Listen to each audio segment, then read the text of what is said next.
Here. Mayor William Bill Edwards. Here. Mayor Pro Tem Catherine Rao. Here. Councilmember Carmelita Guns. Present. Councilmember Helen Willis is in the back. Councilmember Naima Gilliard. Councilmember Rosie Jackson. Here. Councilmember Khalid. And Councilmember Mark Baker. Present. Madam Mayor Pro Tem, you have a quorum. These lights just came on 30 minutes. Thank you, Mayor Pro Tem. I learned not to be eating at 6 o'clock. Time starts. Thank all you for coming. Glad to see y'all brave the weather. And we're getting ourselves back together as quickly as possible. A lot of people have to be patient, but I just got a note where we brought in 133 resources. And one from Alabama. And they're gonna be working up until midnight tonight. So things should be shaping up. Mr. Clerk? Mr. Mayor, members of council, we have a presentation on the millage rate and the budget.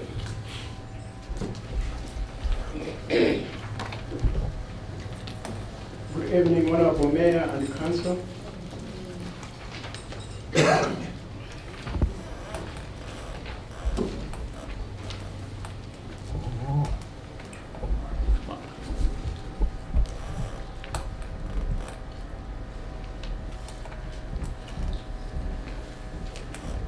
As our clerk has said, today is the time that we will be having public hearing on the millage rate as well as on the budget 2018 budget.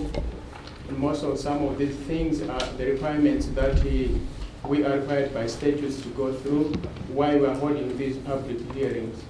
And as local government must establish an official fiscal year for the municipality operations by resolution, ordinance, or local law. Each municipality must prepare a proposed budget for submission to mayor and council. Notify the public that the budget proposal is available for public review. And this is the public hearing that we are having on the budget as well as on the millage that funds the budget. Conduct a public hearing at least 1 week prior to the adoption of the budget resolution or ordinance. Adopt a budget resolution or ordinance which can contain dollar amount different from the amount contained in the proposed budget. Adopt budget amendments by ordinance or resolution.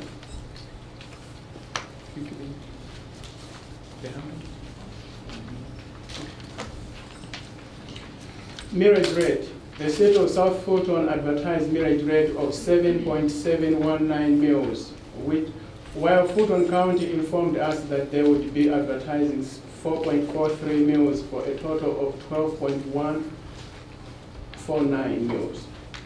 State of South Fulton reduced millage rate to 7.149 mils in order to keep total millage rate of 11.579 because the city didn't want to put the burden on the residents to increase taxes.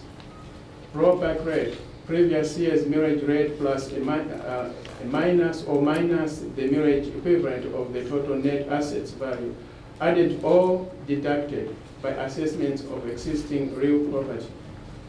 This is how it is calculated.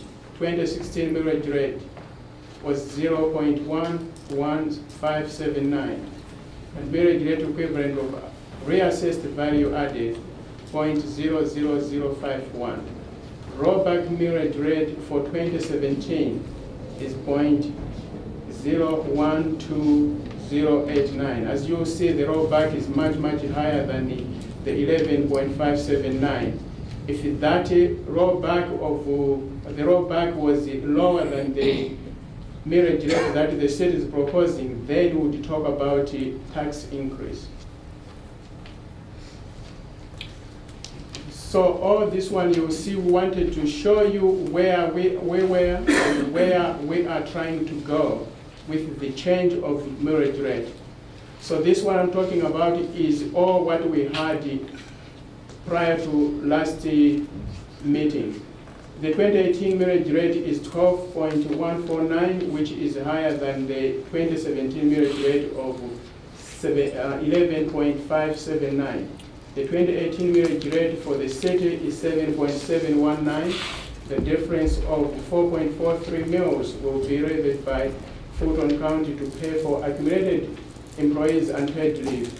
The main source of revenues include real and personal property tax, local optional sales tax, intergovernmental revenue, franchise fees, business and occupational tax.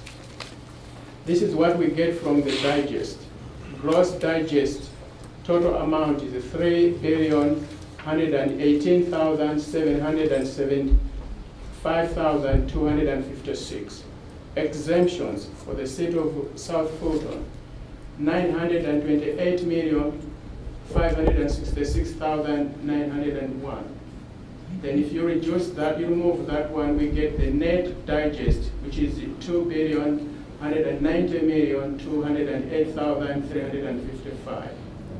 The calculation would have been city of South Fulton, 7.719 mils, and Fulton County, 4.430 mils. It would have been a total of 12.149 mils. In 2017, if you remove what was in 2017, which was 2016, which was 11.579 mils, we would have an increase over the 2016 millage rate of 0.570. This is where we are. The top part of it is what we were, but digest still remains the same.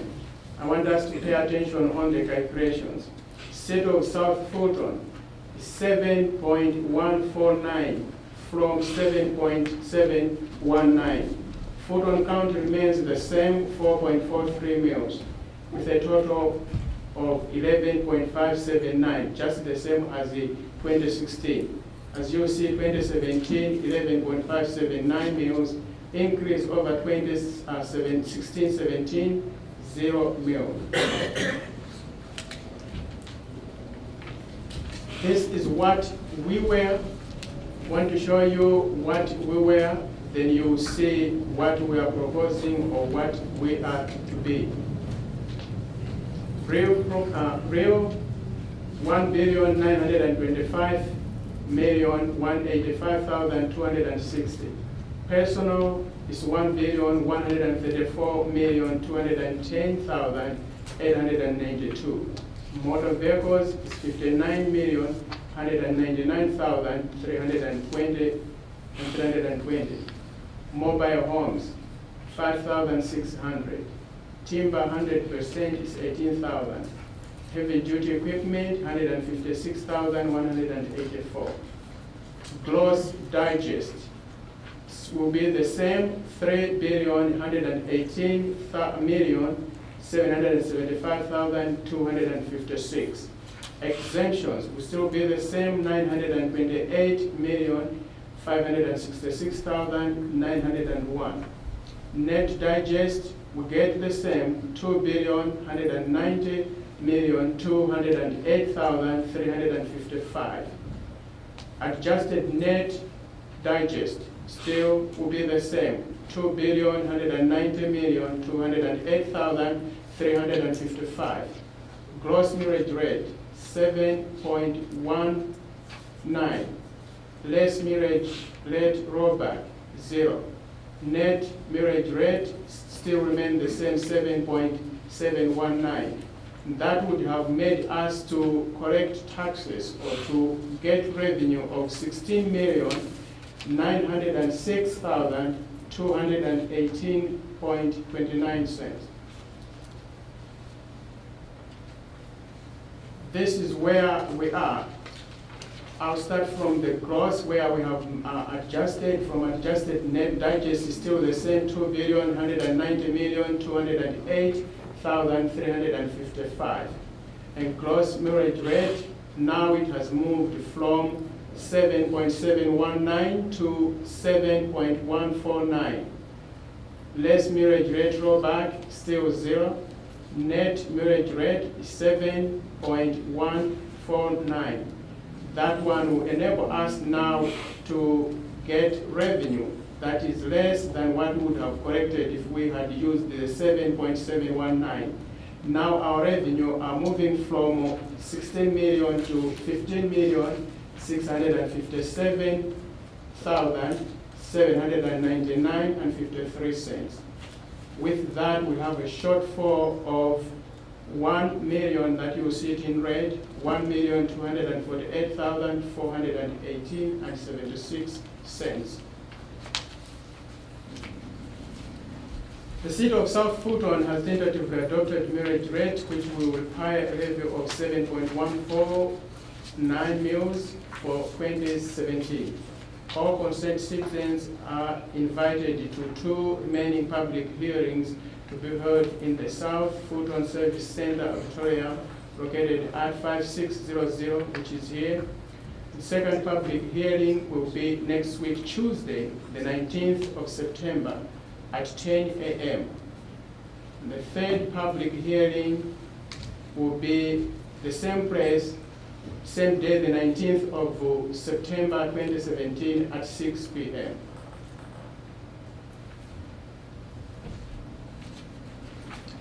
Now you need to ask if there are any cards, Frank.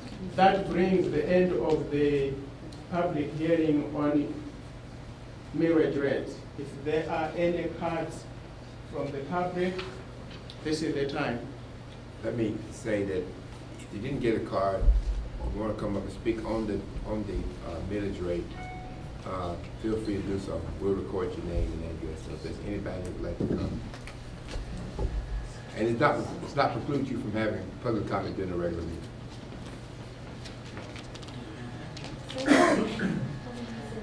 Go What was your ahead. last statement? That it will not preempt you from having public comment at our regular meeting later on this evening. Oh, Go ahead, Mr. Reed. Give your name and address. Good evening, my name is Harold Reed. I reside at 7521 Cole Lane. My question relates to the county imposed millage rate to cover unfunded leave.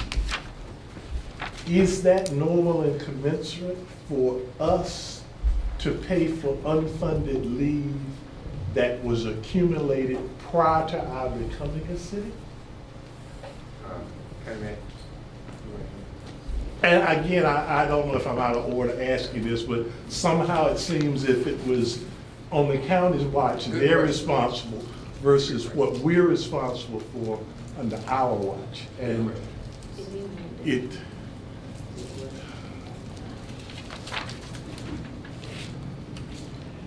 I'm going to yield to council. That was one of the areas that you asked the other week if they would look into.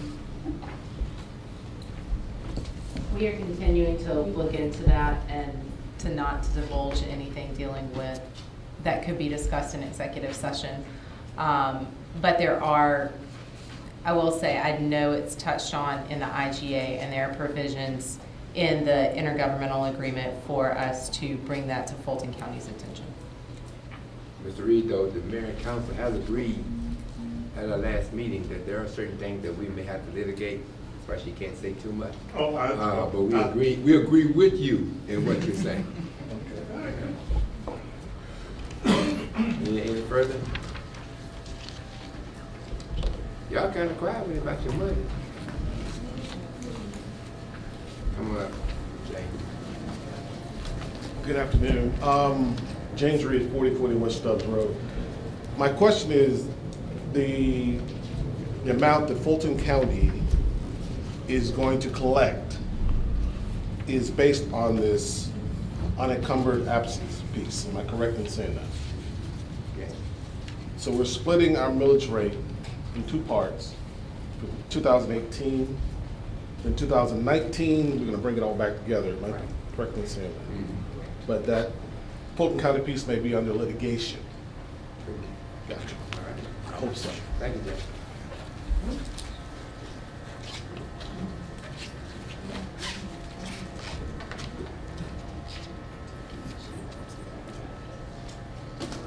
Come on up, man.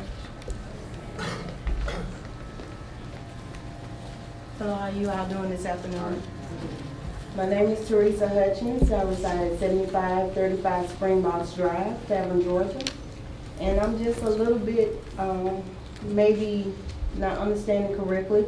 I just want some clarity on why is our millage rate higher with us being South Fulton County, the city of South Fulton, versus Fulton County. Why are we paying 7 point something and they're paying 4 point something, and they're entirely larger than the city of South Fulton?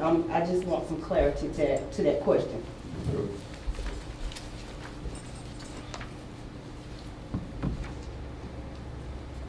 In response to the question that was raised by the resident, there are several things in the IGA that the city of South Fulton was responsible for. And those services started May 1 going forward.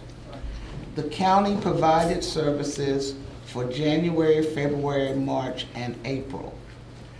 The monies that they have collected or revenue for us, in addition to any fund balance for previous years, was used to pay for the services rendered from January through April. However, they were running a shortfall of approximately $4 million, I believe, of the money that they spent versus the revenue that was taken in. So that was $4 million they had to tax for. In addition, they had taken in other revenues for us since April. And they had this unfunded liability, the leave payout, for all of the employees that are moving from the county to the city. Typically, in most organizations, people leave their employment one at a time. So you can pay their leave out one at a time. Here's a case where over 300 employees is leaving all at the same time. And Fulton County does not have the money to pay that annual leave out that people have on the books. And so in order to have money, in order to collect money for the shortfall for services and for their shortfall for the leave payout, they had to levy a millage tax for 4 months. And that's the 4.43 that you see. It is the desire of this council for the residents not to pay more taxes, more millage, not taxes, more millage than they paid last year, which was 11.5. I could find that for me. And so in order for the residents not to have to pay more, the city of South Fulton reduced their millage so that the total millage between the two, the county and the city, will still be the 11.579. And so it's not going up. Ours went down in order to keep the millage rate the same for this next year. Thank you for the clarity. I understand better. I know some of my neighbors had concerns and were not able to be here, so I hope that I can answer that question a little bit better, because we did have great concerns in our community. Okay, just let them know that there's no increase in the millage. Thank you. Thank you. Thank you for addressing everything, because we need to send some information to her about that, Ruth. She can share with her neighbors. We're at Hampton Oaks Estates. Thank you.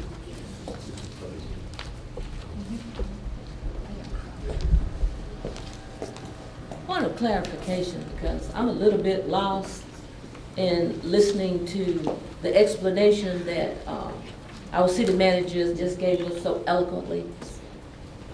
If Fulton County is the tax guru for the whole county, and they've decided that they're going to raise our millage rate to get their money, what else can they come up with to do it again? Because it sounds like to me it's gouging. And can somebody help me with that? Because, you know, I'm not no tax person. but I can comprehend and understand a little bit. And it really feels like to me from the explanation that's been given and what they're doing is that they're guiding us, you know.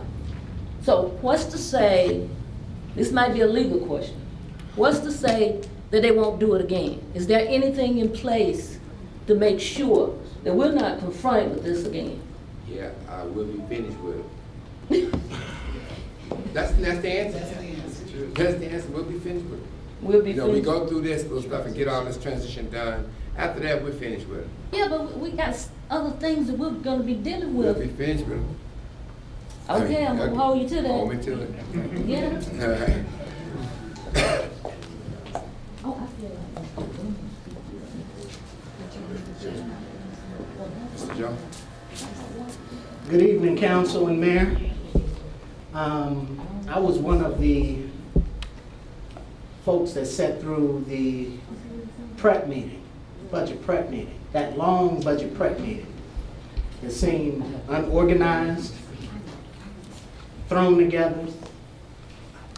The budget was a template, meaning you just take numbers and throw it in. There's a whole note section. Now, I appreciate the city manager giving this eloquent explanation of why Fulton County has chosen to raise the millage rate. But that sure enough was not expressed at the budget prep meeting.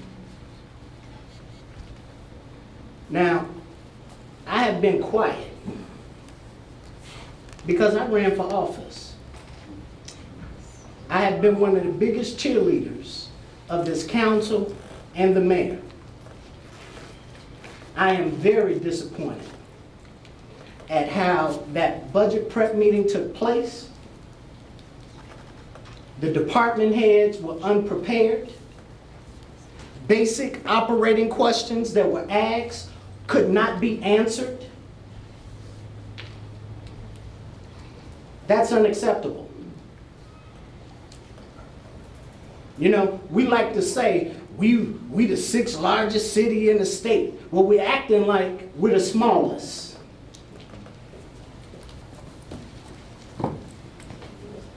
Now, I don't get my information from Facebook like a lot of people do. I come to meetings, I watch every meeting that I don't attend. And one of the things I saw at the prep meeting stood out.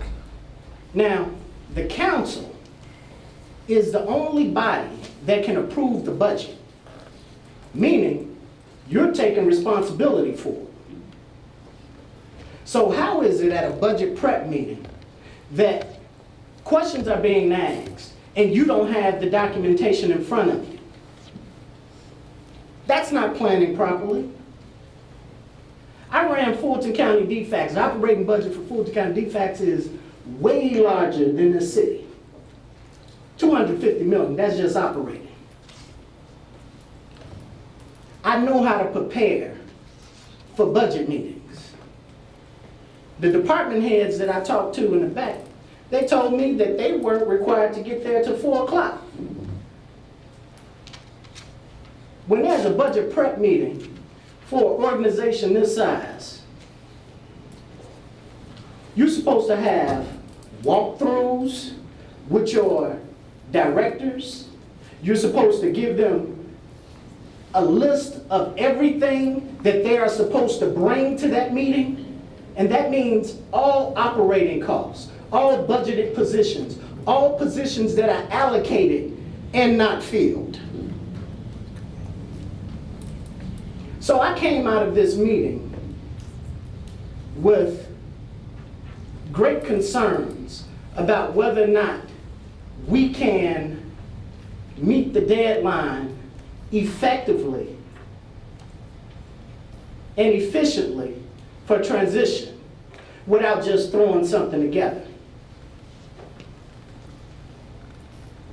I also saw passive aggressiveness coming from staff headed by the city manager. Give you an example. Now, whether or not it is popular or people are for it or not, this council went through due process and said, and overturned the veto by the mayor, and said, we wanted aides. Okay? So at the budget prep meeting, we get to, there's a question by one of the council persons and say, well, I don't see in here the aides.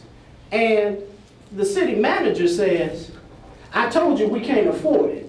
That's not your job. You are to put it in the budget. That's your responsibility. It's their responsibility to find the dollars. That's their job, not your job. I'm very clear on that. Then we get to communications.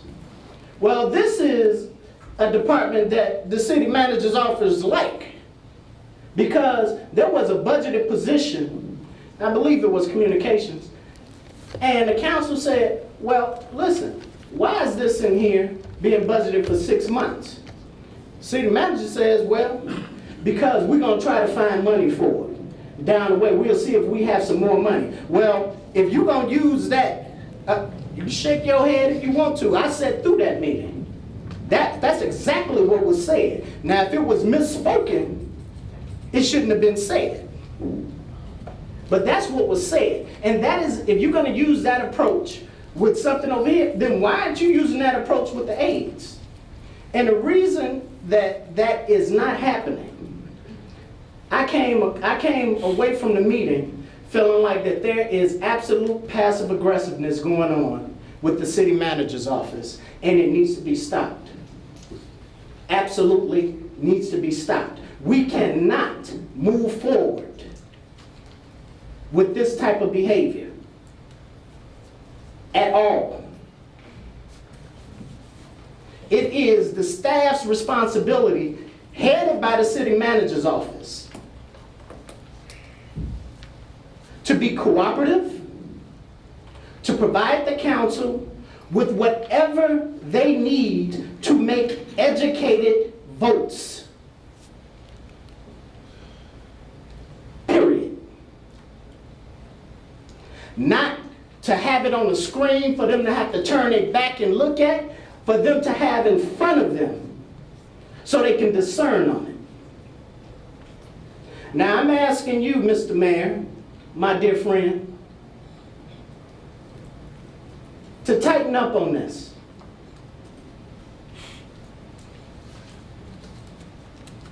To tighten up on this.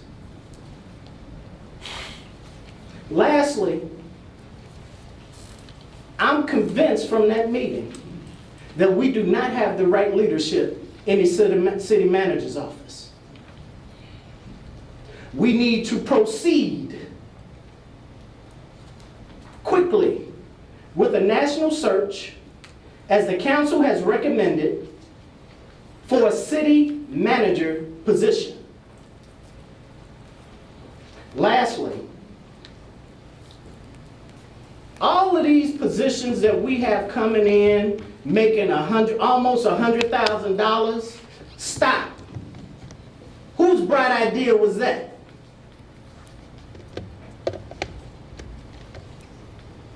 We want to talk about $40,000 per aide, and I'm not saying that that was a good decision or a bad decision.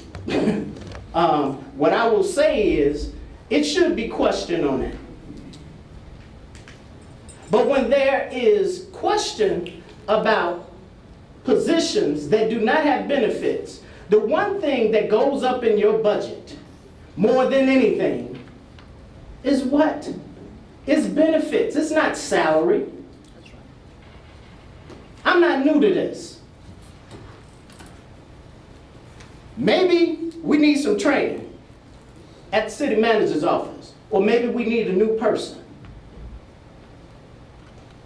And my vote is we need a new person. Thank you. Thank you. Next. Anyone else?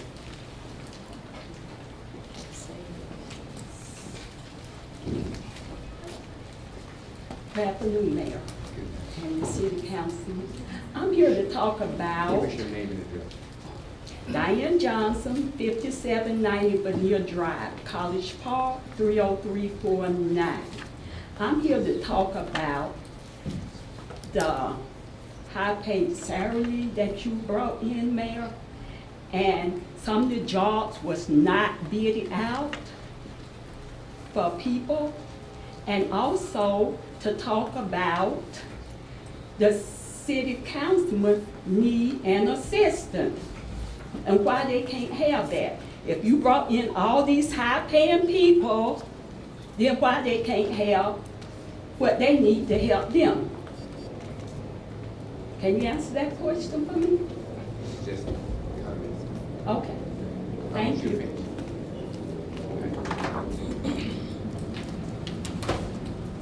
Next. Being there no more, I would recommend that we. Oh, no. close this. I can make more comments. I was giving other people You time. already spoke, so, Oh, you can't speak again? It's 6:30. I know. I know. Okay. So we don't want to hear, we just want to hear one Joe, thing. we sit there for you Okay. for 15 minutes. Pardon? We sit there for 15 minutes, we heard you. You gotta get up, because that's not, we have to move this agenda, Joe. I'm not trying to be dirty or anything, we just got to move the agenda. We'll close the agenda, public Well, hearing. he's got another presentation. You got another presentation? That was on merit, now we get into budget hearing.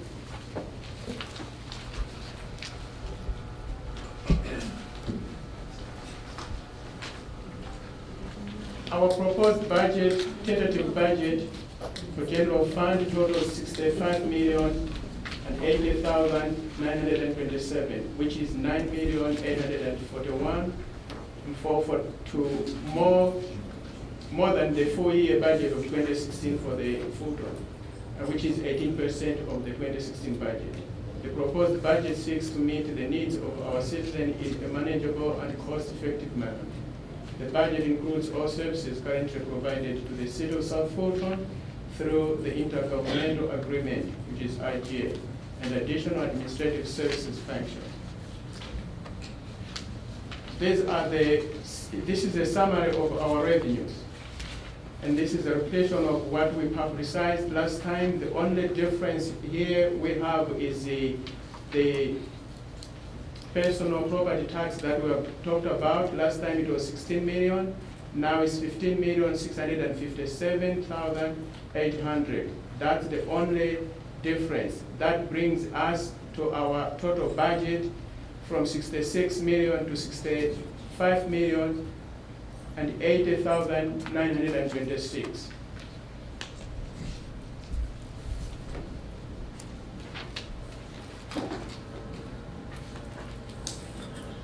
Then we have summary of expenditures. Summary of expenditures, almost everything is what we brought, but there are few that have got some adjustments in order to get some of the revenues to balance the budget. But our total budget, our total expenses is 65,080,925. How do we make up for the difference, which was 1,248,418.76 as we saw it during the millage rate? These are the options that we suggest to the council to take into account in order to proceed with the 2018 budget. Reduce the executive stage film by $50,000. Reduce the fire allocation by $1.2 million. How do we fund that? During the mid-year budget review, which will come in 6 months' time, we will look at our conservatively budgeted revenues and increase in fire department's budget to full funding through September 30th, 2017. All IGA obligations will be met for all departments with Fulton County, including fire department. What does that mean? How do we get 1.2 million from fire department? As you may know, we have several departments that are under IGA. They will be transitioning to City of South Fulton in March next year.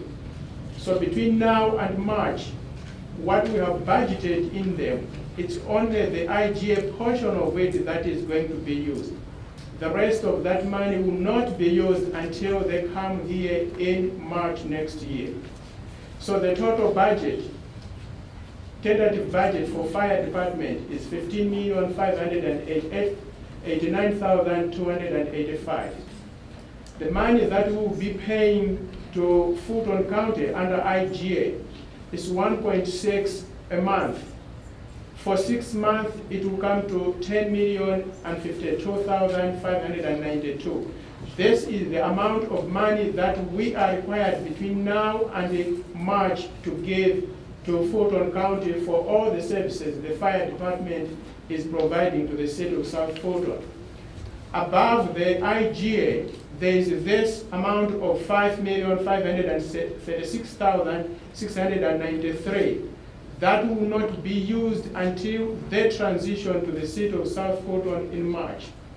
Out of that, that's where we have sat down with the department head, with the chief, to say, here's the money. Would you borrow us this money while we are putting things together, since you are not going to use it? Reallocation of that money does not make even a point anywhere else that it will compromise the delivery of services by the fire department. Fire department is to provide the services as they are providing until March. It's fully funded under IGA. This explanation also is applied to all other IGA departments that are with Fulton County. So this is where we are going to get the funding of 1.2. Come March, we will revisit our budget and put back the money that the fire department will need to finish the fiscal year up to 30th of September 2017.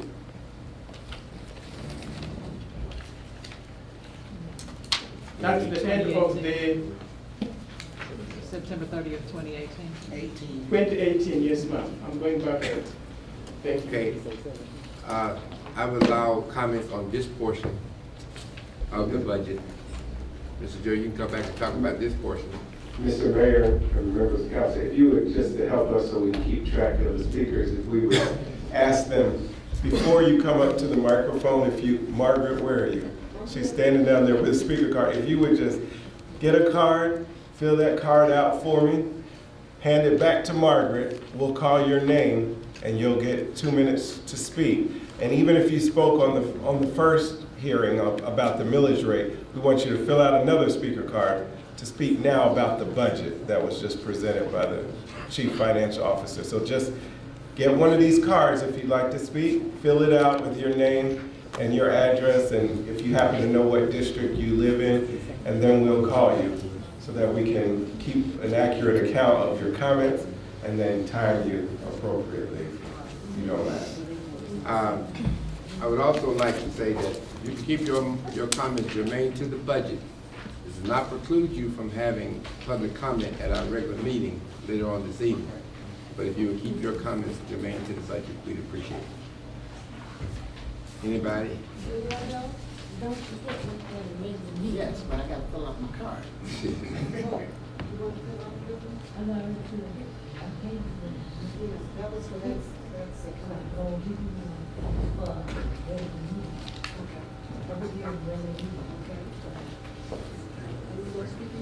No, I'm not speaking.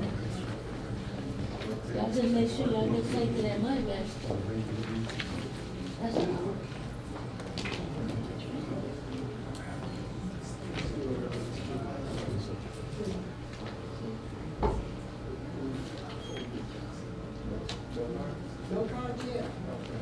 Okay. Are they? I think we only have one speaker, if that person, Mr. Ken Joe, Ken F. Joe Senior. Hello, council and mayor again.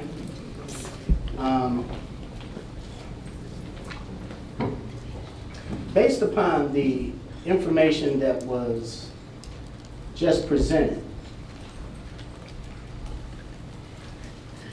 we're already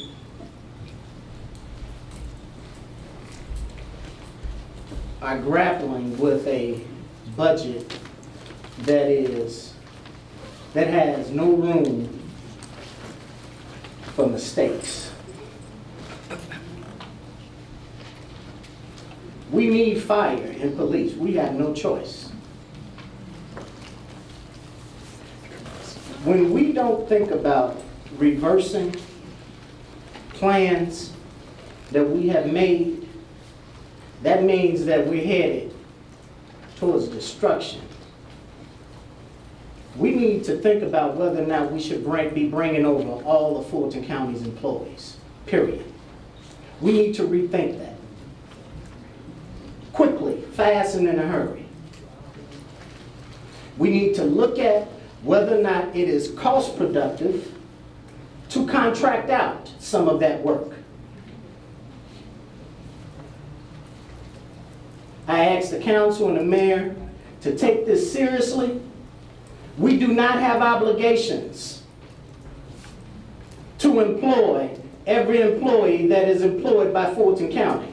Lord knows we done hired too many already. If we were going to be a new city, then we shouldn't look like Fulton County. So I asked the mayor and the council to consider this. Thank you. Thank you, Mr. Jones.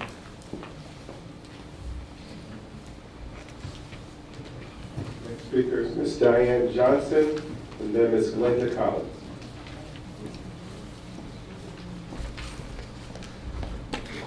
Mayor and City Council, I'm Diane Johnson, 5790 Vanille Drive, College Park. I want to know why you all voted for the IGA to go from 16% up to 32%. That is my question. And when we getting the same service that we had in Fulton County. And I'm gonna piggyback on what the man said. We can do like the city of Atlanta and contract some of this stuff out. You don't have to bring everything from Fulton County over to the city. We are a new city. So you don't have to pay insurance for if you contract it out. The contractor will take care of that. Thank you. Is that it? Following Ms. Glenda Collins, Ms. Teresa Ely Hutchins. Good evening, Mayor and Council. Glenda Collins, 3741 Creek Drive. I'm here to discuss the budget once again, and I feel as though all vacant jobs should be frozen, and that way that would help reduce the costs. We also need an internal audit for 2017 because we need to be able to track the funds and make sure that they are being applied to the right area. Thank you. Thank you. Mr. Drake, how many more do you have? So far, just Ms. Hutchins. Hello again. I'm one for clarity. I just want to make sure that I'm understanding what the information that I'm getting. I don't want to take it back in the wrong manner. So what I understand with the budget that you were saying as far as the fire department, we're already pretty much under contract with Fulton County. And we have a set rate for that contract. We are going to fulfill that contract. After March, the city of South Fulton will assume total control. We'll make our decisions. We'll make our financial obligations at that point. Is that correct? I agree with that. If you're on the contract, I believe you sign a contract, you fulfill it. So I don't have any pros against that. I just wanted to be sure. My second part I want to ask is, after that point, will we all come together again and decide upon hiring new people? I am in agreement with some of my fellow citizens that We don't have to mimic Fulton County. I've been a member of Fulton County since I left South Georgia. And that's been well over almost 30 years now. If we're gonna be new and we're gonna be different, I'm all for that idea. I just wanna know that the citizens have a say in that.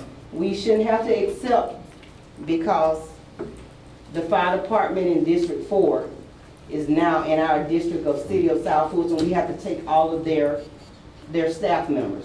They should be some kind of process where they have to go through a retraining or a hiring process because there may be a better candidate for that position at that time. And I just want you all to take that into consideration. Thank you. Thank you, ma'am. Is that the last one? Colleagues, we have a couple of matters that we really need to have a short executive session on. If it's okay, maybe 15 minutes. I will close it. I'm just asking my colleague, would that be? Okay. And well, at this time, I'd like to, someone make a motion to close. Actually, real quick, I wanted to get some clarity from Frank. Are they coming back too? Because You can answer it. You can answer.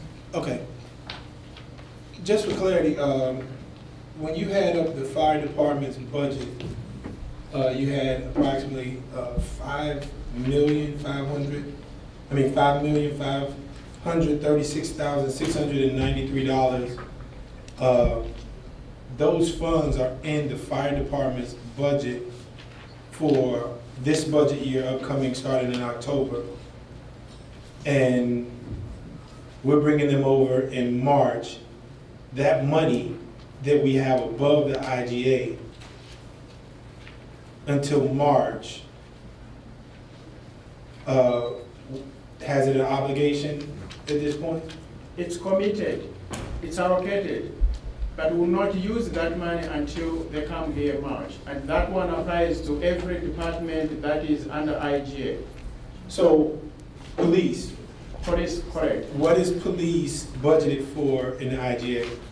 Police is budgeted for 1.8, we pay $1.8 million a month.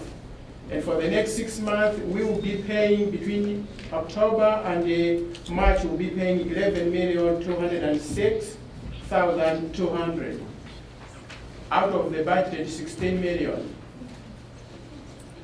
So our budget is $16 million for. $16 million for the police, but we'll be paying to IGA $11,206,000 between October and March. The rest of that money will be used when they come here in March, the transition to the city of South Fulton to finish the portion of 2018 budget through September 30th, 2018. So that's about another what? How much are we above in that? That one is 16 less 11, about about 5 million. So collectively, just off police and fire, there's over $10 million that we currently have budgeted from October to March that we're not using until March, until After March. March. That one again has got Parks and Recreation. You have Public Works, everything that still is under IGA. We have allocated money, but we will not use that money until. So all of that, I'm sorry to interrupt you, Frank. No But problem. all of that is over budgeted. We have all of those numbers and we're just holding them from October until March. Given we're not even bringing Parks and Recs over now until next year too. That's correct. That's correct. Thanks, Frank. Thank you, Councilman Baker. At this time, I make a motion to adjourn to executive session. From the amendment that we close the budget hearing. That's what we did. Will you second it? Second. The properly moved and second, in discussion. All in favor, aye? Aye. Okay, well, let's take about 15 minutes and come back in.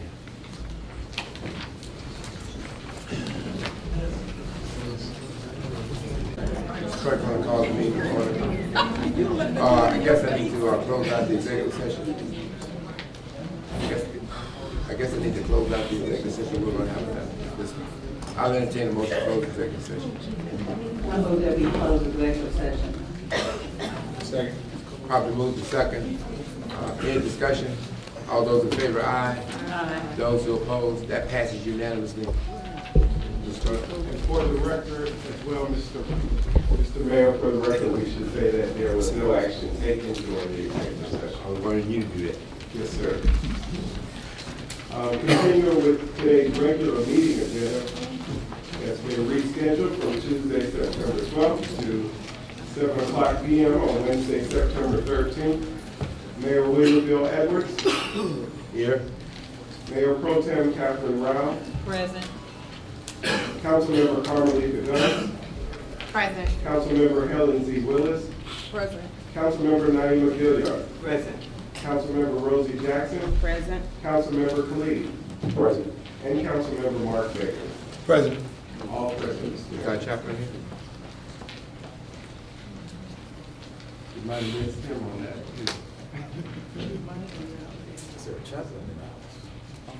Yeah, a preacher in the house who want to take this opportunity. If they're a good Christian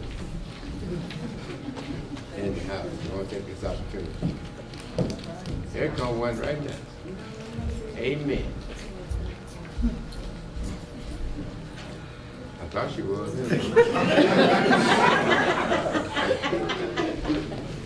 All right,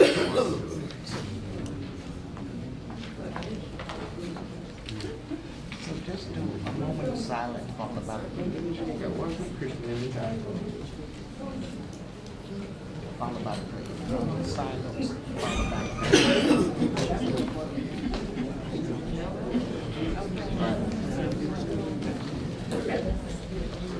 All right, since nobody wants to do it, let's have a moment of silence, please.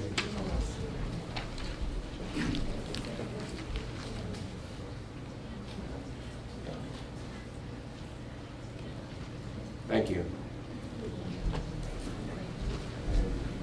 Excuse me, I got to open my both ears open. All right, let's do the pledge of allegiance.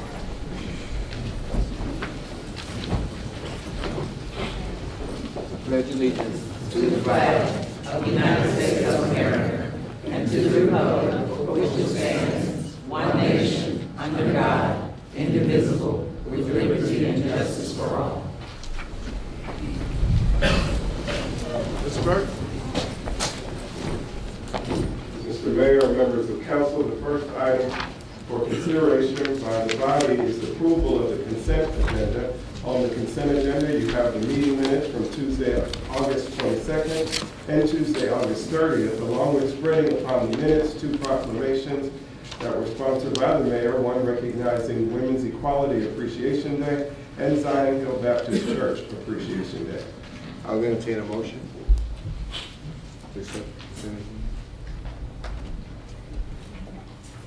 I make a motion to accept the consent agenda. Second. Been properly moved and seconded. Any discussion? Go right ahead. City Clerk, ordinance 2017-018, can you reflect that in the minutes? To, as my sponsor of legislation for the rules of the room. Thank you. Yes, ma'am, I can do that, but that will be on the regular meeting agenda, so this is what's before you now is the consent. Right. Any further discussion? All in favor, aye? Aye. That passes unanimously. Mr. Clerk? Okay, adoption of the regular meeting agenda, that's item number 5, and as Councilmember Willis just indicated, we're to add her as the sponsor for agenda item ordinance 2017-018, that's on page 2, under ordinances, Roman numeral 2. And she will be the lead sponsor for what we're calling the rules of the road ordinance. Okay. That's the only suggested change, Mr. Clerk? Okay. All right, go ahead.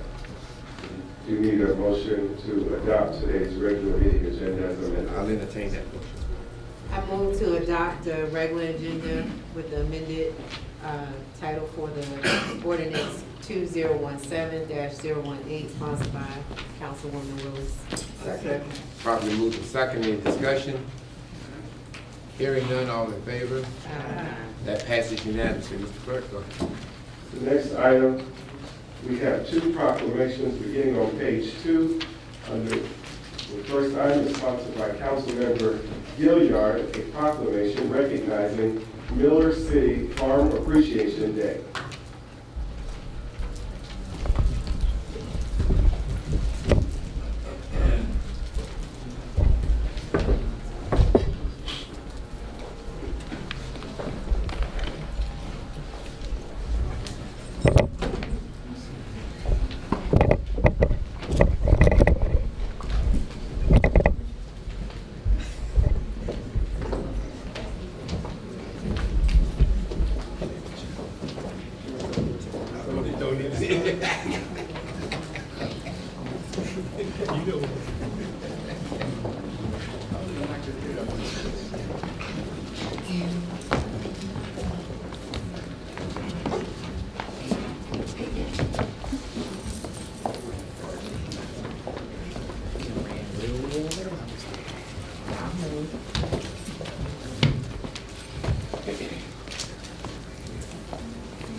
Everyone, I am just so thrilled that we actually have farmers in our district. The Millers are the farmers for the Miller City Farm.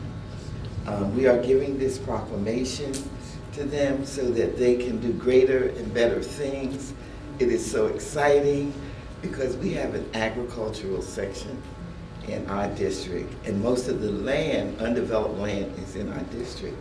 So I would like to read this proclamation with my fellow councilman, Mr. Khalid, who's also involved in this. And here we go.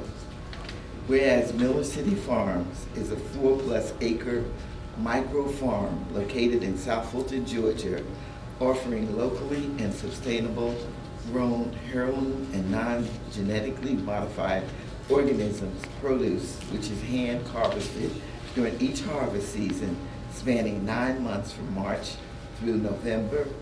And whereas Miller City Farms' mission is to increase access of naturally grown local foods to families in South Fulton and provide sustainably grown produce to 250 families in a cyclical and consistent manner, so as to reduce the food desert of locally grown foods. Whereas farmer Willie Miller began his first urban rooftop garden in 2009, while extremely small scale, just enough to feed him and his wife, Marissa, periodically. He noticed the concept to be intriguing to the neighbors of the building not long after a community rooftop garden was born. Whereas Farmer Willie continued to hone the craft of maximizing nutritional content in his produce by taking courses, apprenticing with local farmers, and good old trial and error, resulting in the official launch of the urban farm and agribusiness consultancy firm, Miller City Farms, LLC. Whereas Miller City Farms is actively involved in the community, serving as a founding member of the South Fulton Food Policy Council, whose mission is to develop a just and integrated policy or action recommendations that promote health, sustain, and strengthen the local and regional food system, and engage in partnership with urban farmers and gardeners, food-related businesses, communities, and governments in the South Fulton region. Now be it resolved that the mayor and city council of the city of South Fulton congratulate Miller City Farms LLC and do hereby proclaim Tuesday, September 12th as Miller City Farm Appreciation Day in the city of South Fulton. We're a day late because of the storm. Thank you so much.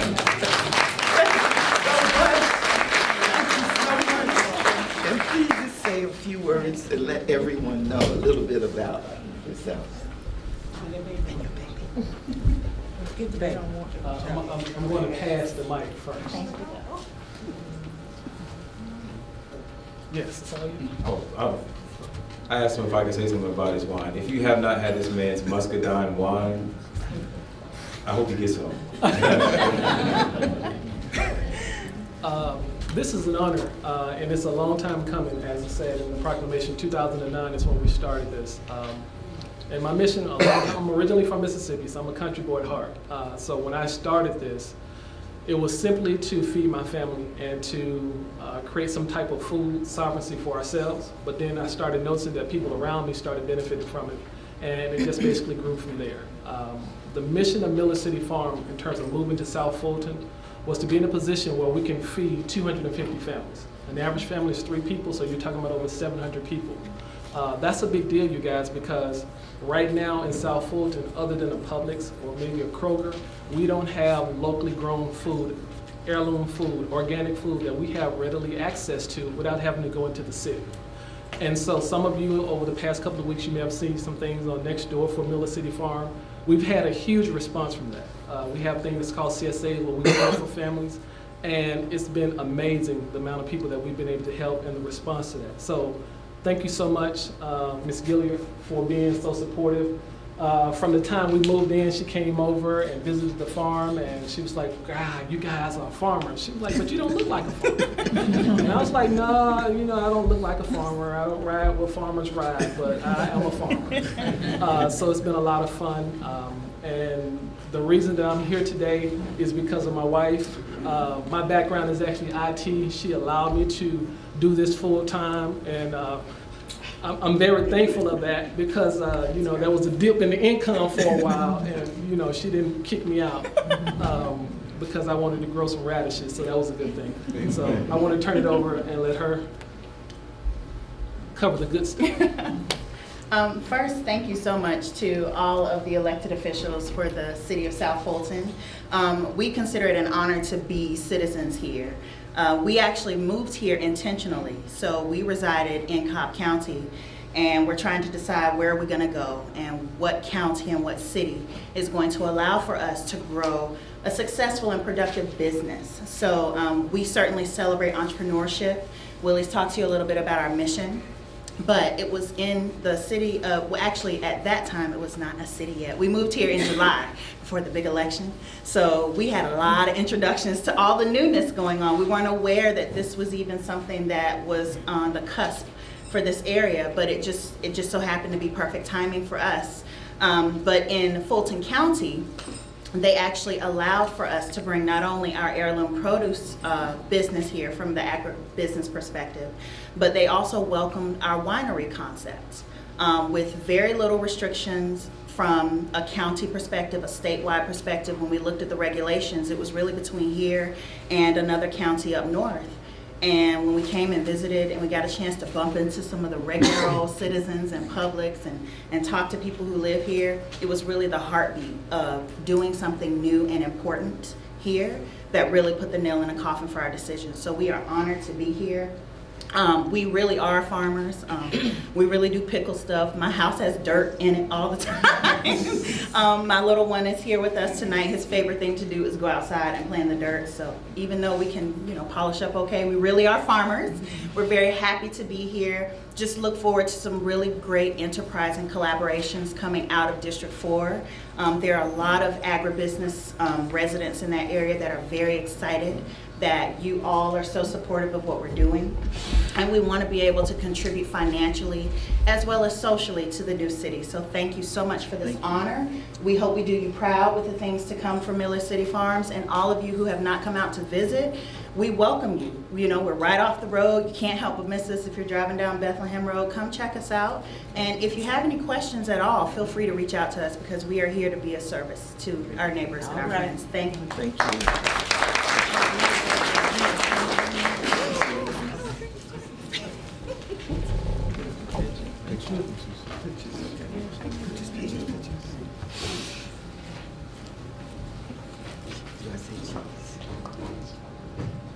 One, two, three. Cheese. 1, 2, 3.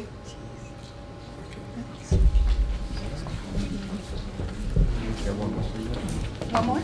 No, we should get one more proclamation. Thank you so much. Thank you so much for your support.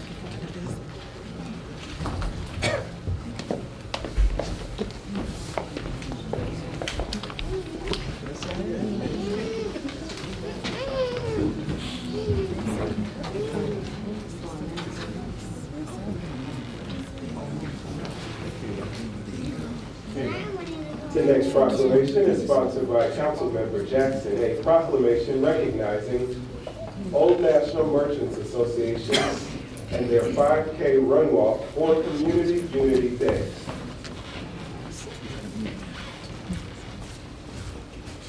I'd like for everyone that's in the Old National Inn, if you can stand, whoever's here, because Old National Merchants has held us up from the ground, and they have been here and they have not left us. And this proclamation says, whereas the Old National Merchants Association was founded in 1989 with the support of a community who was enthusiastic about controlling its own destiny. And whereas the Merchants Association is one of Metro Atlanta's most dynamic business and economic development organizations.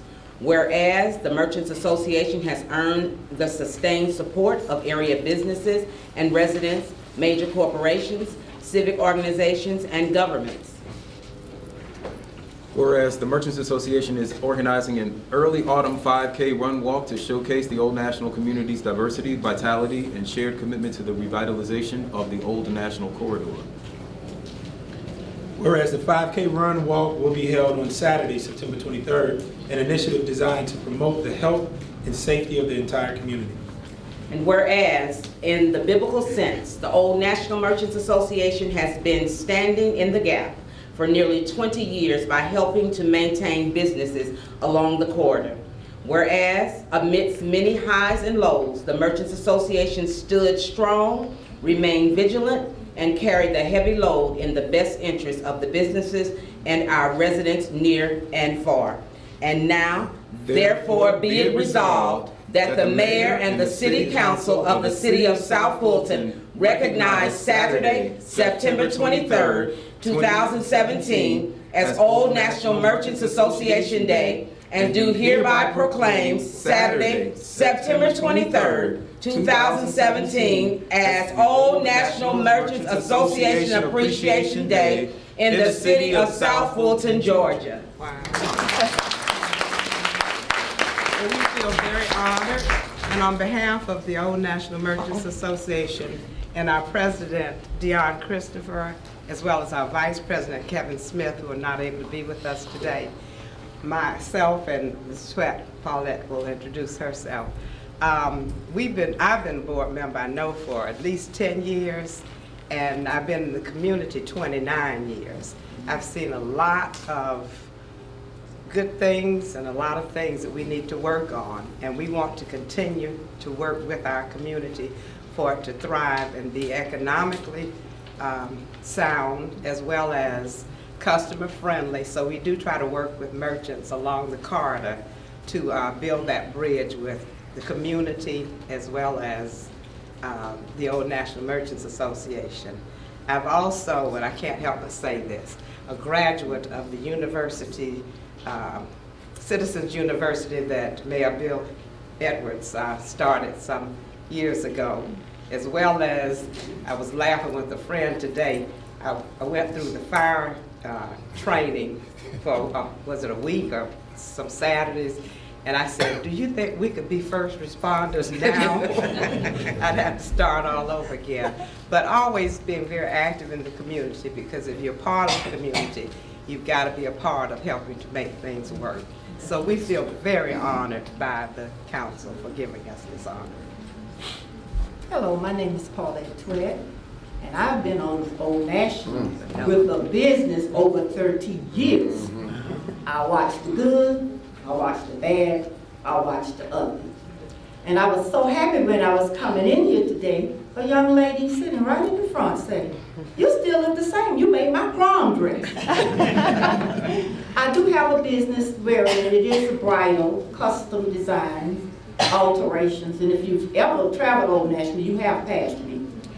And it's everywhere I go, in this room, somebody knows me, including our council lady here. She's been a customer for years. And I want to say to everyone that I love Old National. I'll never leave Old National, and it's great to see it coming back again. People have talked about us, they have abused us, and every time the news come on, it's scarring us. But I just want everyone to know, and I know you know if you're from the area, that Old National is great and it's back.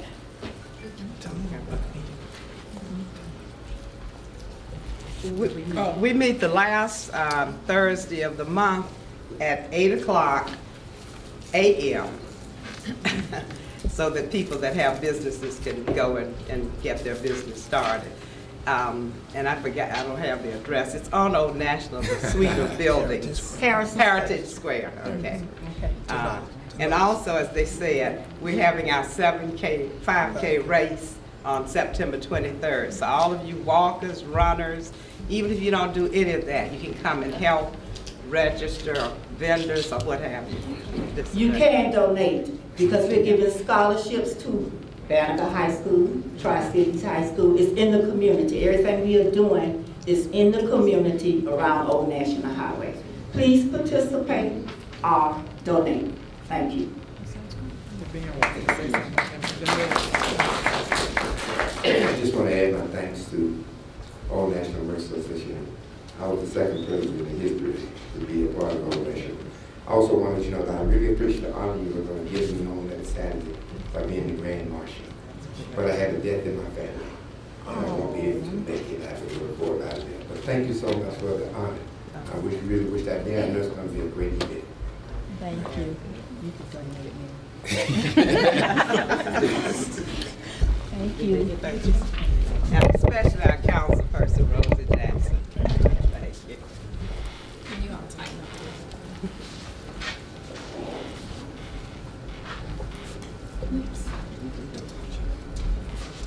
1, 2, 3. 1, 2, 3. Thank you. And let me say, this is my first proclamation, and I'm proud of that. Thank you.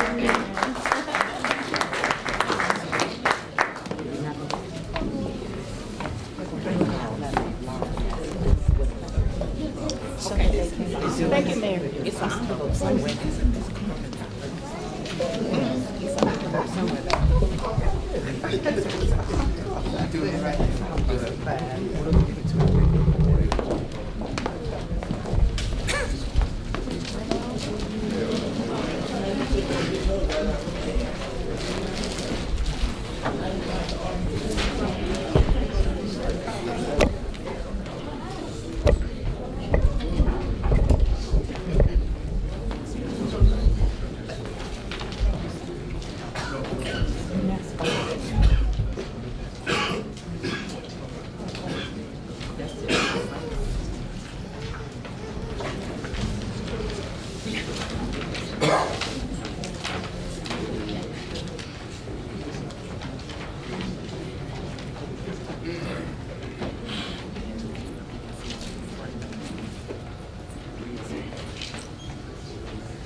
Mr. Mayor, members of council, you're now at the public comment portion of today's meeting.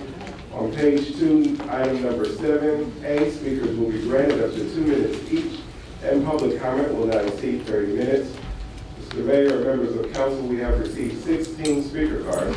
So if you would please approach the podium when your name is called. I'll call 3 names at a time. The first 3 speakers are Mr. David Rector, Mr. Roger Davis, and Ms. Jewel Johnson.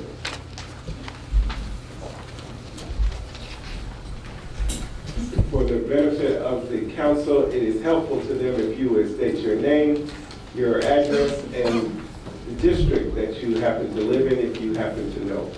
My name is David Rector, 6392 Edgewater Cove, Fairburn, Georgia, District 4. My concern or my comment is about the emblem. The one that I see here and the one that I saw proposed on the news and in the media. The emblem symbols, the second emblem, those symbols appear to be an attempt on the part of the design team to impose a set of values that have the propensity to discriminate against some groups and individuals. Discrimination at that level could have a negative impact on the city's ability to attract businesses, commercial markets, and other cultures. The guiding principle of the emblem's design team should focus on the separation of church and state and inclusion. I would also caution the mayor and council members that a design that does not focus on the separation of church and state and inclusion could open up the city of South Fulton to an unnecessary lawsuit. Good evening. Roger Davis, District 2, Waterford Commons. I have a lot to say, but Kevin Joe pretty much covered a lot of it. But on that note, to follow up on this, in 4 months, I've seen a lot of lack of preparedness. Excuse me, Mr. Davis, if you would speak a little bit closer to the mic, I don't think people can hear you. Yeah, in this 4 months, I've seen a lot of lack of preparedness and bordering on incompetence. And the other thing, seems like you need to look at moving up this transition schedule, because it seems like the county is using us as a piggy bank.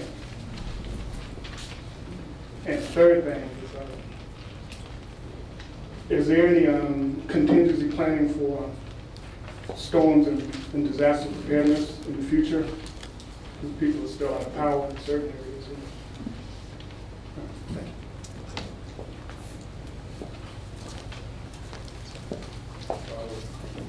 Follow Ms. Jewel Johnson, Mr. Harold Reed, and Mr. Calvin Bennett, if you would also please come down. Ms. Johnson. My name is Jewel Johnson, and I reside at 4660 Orkney Lane, Atlanta, Georgia. Good evening, Mayor and Council. I've worked very hard to make this city along with others. I'm very disappointed that there seems to be a lot of distinction between the mayor and council. This needs to stop. In order for all 8 of our elected officials to get anything done that's going to be in the best, and I quote, in the best interest of all 100,000 people, we can start by not feeding any so-called watchdog and observer groups. We the people are looking for council to make policy and for the mayor to lead. Mr. Mayor, you are the chief advocate of policy. It is your role to lead the council. I would like for all 8 of you to declare a truce, roll up your sleeves, and work together. Because this is what the people expect. Thank you. This will probably be given unto you whenever I feel like it needs to be reintroduced to you. I expect great things from this mayor and council.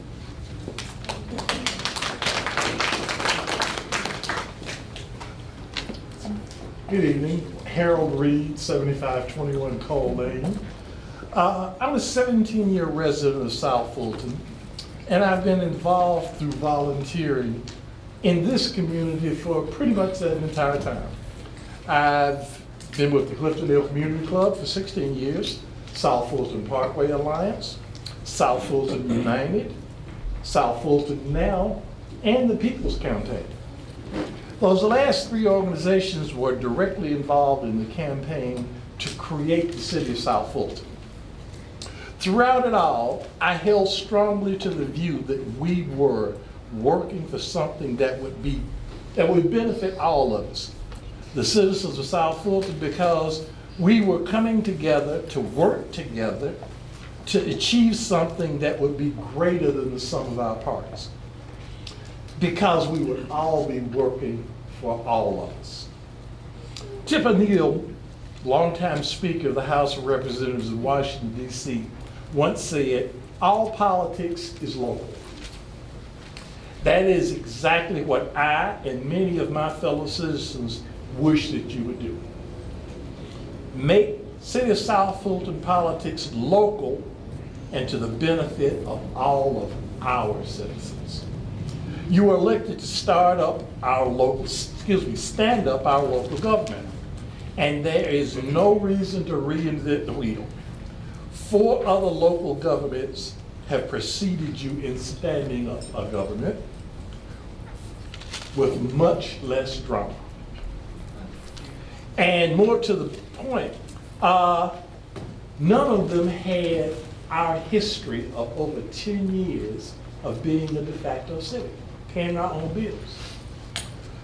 You were elected to get this wheel turning, yet before the wheel is even mounted, some of you are trying to add chrome spokes, some are trying to add spinners, some say for it to turn, it must have white sidewalks. Thank you. Get the wheel going first. Get it turning. Make sure it's balanced. Then you can come back, and once it's smoothly rolling, you can add all the custom features you want to. But get it rolling first.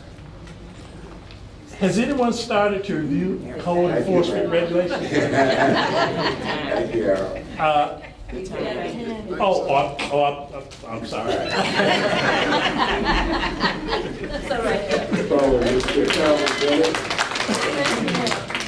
Following Mr. Calvin Bennett, Mr. Harry King, and Mr. Bruce Moody, if you would all please come down. Mr. Bennett.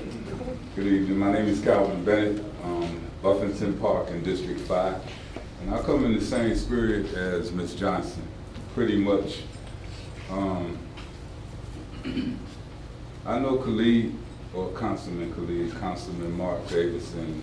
I've worked closely with Councilman Jackson since she's been voted into office. And one thing that I believe in their hearts, they do the right thing. I personally, as a citizen that elected Councilman Jackson, have no problem with what she's asking for as far as an aid. It could be negotiated upon, compromise where you guys could work, maybe start with 2 or 3, see how it go and expand. But there's no reason why on Sunday morning I'm looking at the Georgia game and they mentioning veto over AIDS about our city. We said we was going, this is what we did not want, and this is the atmosphere that you guys have created. It's not us. You guys, the infighting. Just like she mentioned the watchdogs. The next time I come up here, I'm gonna bring up their names because I know who they are. They're horrible for this city. Amen. Regardless of what side of who you support, it's not about the fight. It's about right and wrong. Absolutely. It's about what's best for our city. And if you guys can't get that in your heads, there must be a problem. Some of you may have ran just because you thought you could win, and some of you ran because you wanted to serve. And there lies the problem. And and there's some simple things we could start to look at. Burdette, half the school season is over, the fall, and we haven't seen one program come through yet. And this is not a slight on Councilman Jackson. This is a slight on this so-called IGA. We called them and we went through protocol to have a meeting. Nobody showed up after we got approval and they said someone would be there for our district meeting. We had to have a meeting outside. The recreation center, you go by there at 6 o'clock, is closed. I mean, so there's some basic stuff that we could be fighting over that's worth a fight. That's right. AIDS isn't it. Y'all should be able to figure that out. Y'all should be able to figure it out. That's all I got to say. Thank you.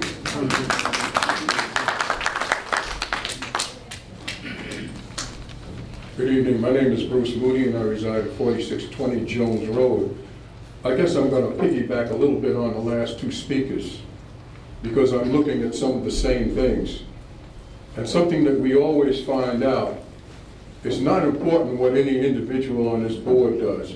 What's important is what the entire board does together, because that's the only way you move. There's an old African proverb that says, if you want to go fast, you go alone. If you want to go far, you go together. And if you're not together, you're not going very far. This past Saturday, I attended a funeral of a member of the code enforcement, Mr. Stanley Fletcher. Wonderful human being who we had several conversations, and a lot of conversations were about the city council. Let me tell you categorically, the guy loved this city council, thought a lot of you, but he expected a lot, and he didn't see all of the things that he expected. We talked about ordinances. One of the things that had happened, an ordinance came before you about a house that had burned down. Actually, it was on my street. And I called him about it and I asked him. And as usual, he always answered, always had time. And he told me, he said, hey, the ordinance says that it goes back to this natural vegetation. I said, well, what do we do about it? He says, well, the city council has to look at that, and they have to change that ordinance. They have to go through all of it. They have to read every ordinance and look what fits us right now. And until they do it, we're stuck with what Fulton County already had. In essence, what he is saying is that this is not about a whole bunch of 45s getting together.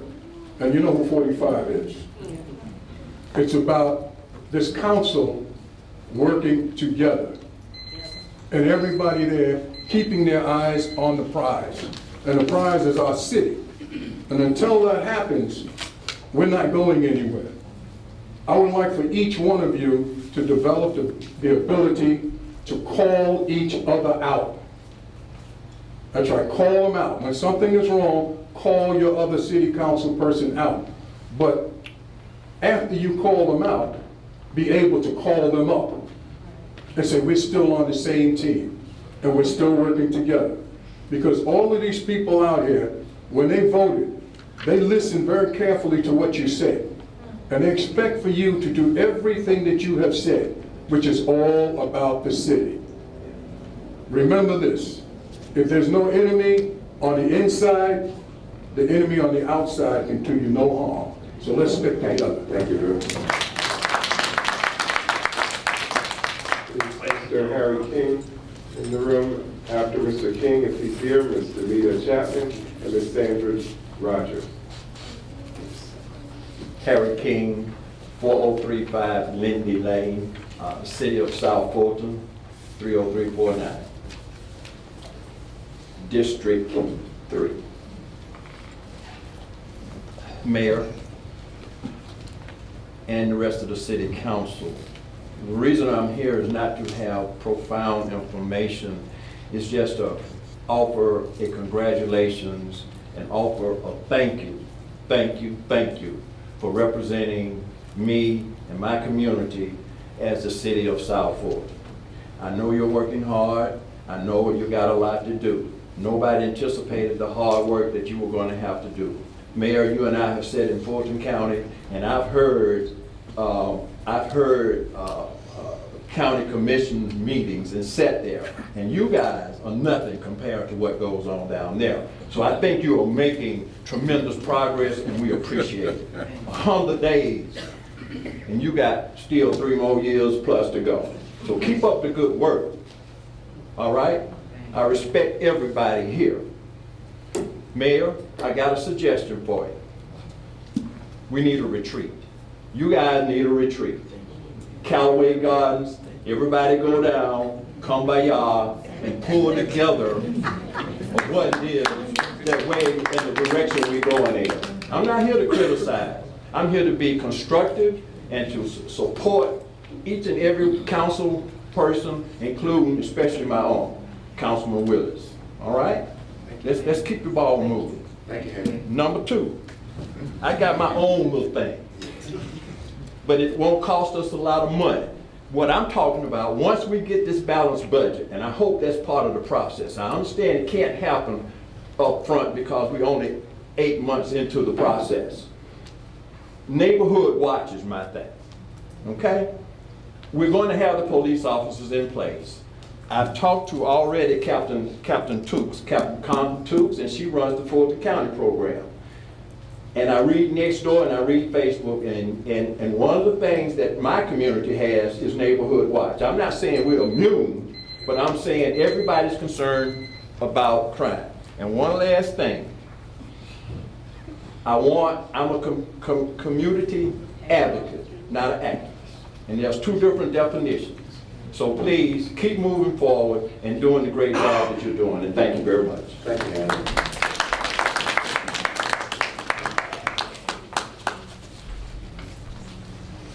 Hello, Council. My name is Davida Chapman. First of all, I want to thank you, Council, the Mayor. I'm not going to beat you up tonight.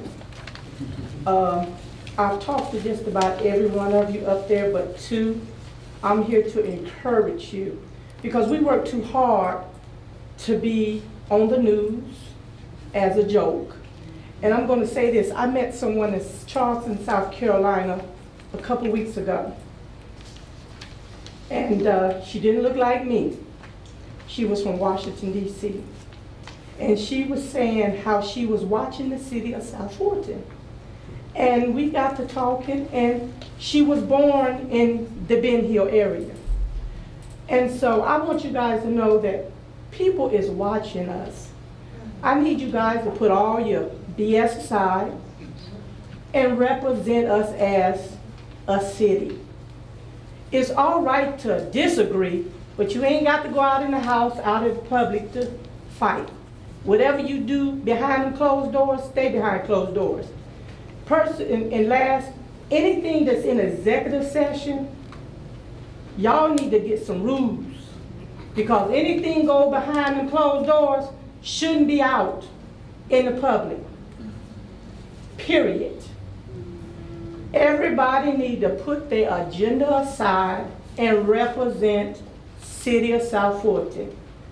My district lady, Council Lady Gums, I love you. I try to encourage her. I send her a text at least once a week, all of them. Because I know dealing with us is hard. And then lastly, we ain't the only black city down here. We got some more folks down here. So we need to stop saying the black city, because you got other folks down here. And when folks call me and say they're a little annoyed and what I stand, I'm standing before y'all. It's a time and place for everything. That's what the Bible says. It's a time and place. So it's a time and a place, council. And when I come at y'all, don't y'all think I'm coming at y'all personal. I'm coming at you as a taxpayer, because I'll beat you up today and love you tomorrow. So what I'm saying, your job is to set policies. You hired a lawyer and a city manager. Let them run the city, and you set policies. Thank you. Following Ms. Sandra Rogers, Ms. Teola Porch, and Mr. Kenneth Joe Senior. Good evening, Mayor, Council members. My name is Sandra Rogers. I reside at 5870 Feldwood Road. All of this that's going on about who said what when, I don't care about that. I care about results, and I'm not seeing results. I don't feel supported. One of the things about being a part of a city is that you get support that you didn't get when we were unincorporated. Those trains, they are a daily part of our lives that wreck our lives every day. If you're trying to cross out of our community. Sometimes it took me 30 minutes one day to get what should have taken me 5 minutes from my house to Highway 29 because the trains were blocking all of the areas. That's my issue. I haven't heard anybody step up and say, well, we can do this, that, or the other. Nobody that's in the city. My next issue is crime. Gunshots all of the time. Boom, boom, boom, boom, boom, boom, boom. Before we became a city, I met with Fulton County. I was told by meeting with some of their police officers that the best way to end crime is to elect people who are going to build more jails because we need to put them in jail. I couldn't believe he said it, but he did. And he stood by it when I questioned it. That was a Fulton County police officer. To me, that's not how you prevent crime. The young man who said we need a neighborhood watch, well, I know we need something, but it's getting bad and it's going to get even worse. My other issue is the budget. I know budgets are hard to get together, but I mean, it's just got to be done. I think we need to put our police officers and our emergency people at the forefront. Administrative issues, that needs to wait until all of the other important things are done. As well as the city seal. We don't even have a name for the city. Why are you going to get a seal and then we don't have a name? I don't understand, but if that's what y'all want to do, that's fine. My main issue at this point is the rezoning of Royal South Parkway by Union City. I have reached out for help and have gotten none. It is it's going to create an environmental disaster. I called your office, Bill Edwards. Mayor Edwards, I'm sorry. Please excuse me. Mayor Edwards, I called your office. I did not get a response. So help. We need help because that area is is gonna create a lot of problems. They're going to M1 designation. That's all I have to say. Thank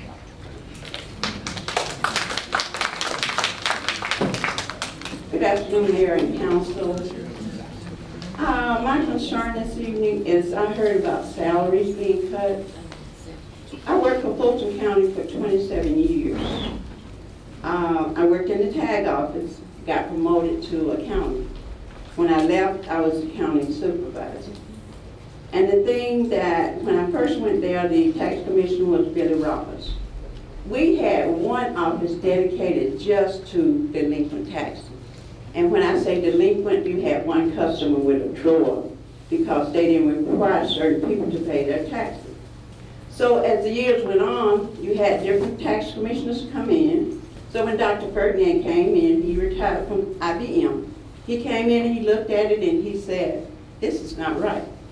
So the county commissioners, Emma Darnell, Commissioner Darnell and Commissioner Edwards would always fight for us to get more money. We used to get cost of living raises every year automatically, but it cut out. But we had Fox Lawson to come in, they came to our desk, they sat down, and everything that we did, they wrote it down that year to the salary that we were to get. When I hear cutting somebody's money, I retired, and I retired with a salary. I would have liked to retire with more, but I'm okay. I worked hard and earned that retirement.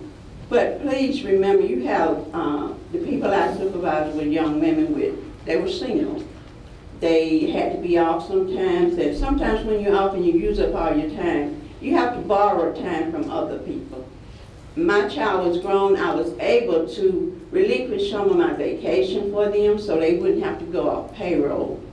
The salaries they're earning now, I'm sure, are not comparable to what they think they should make.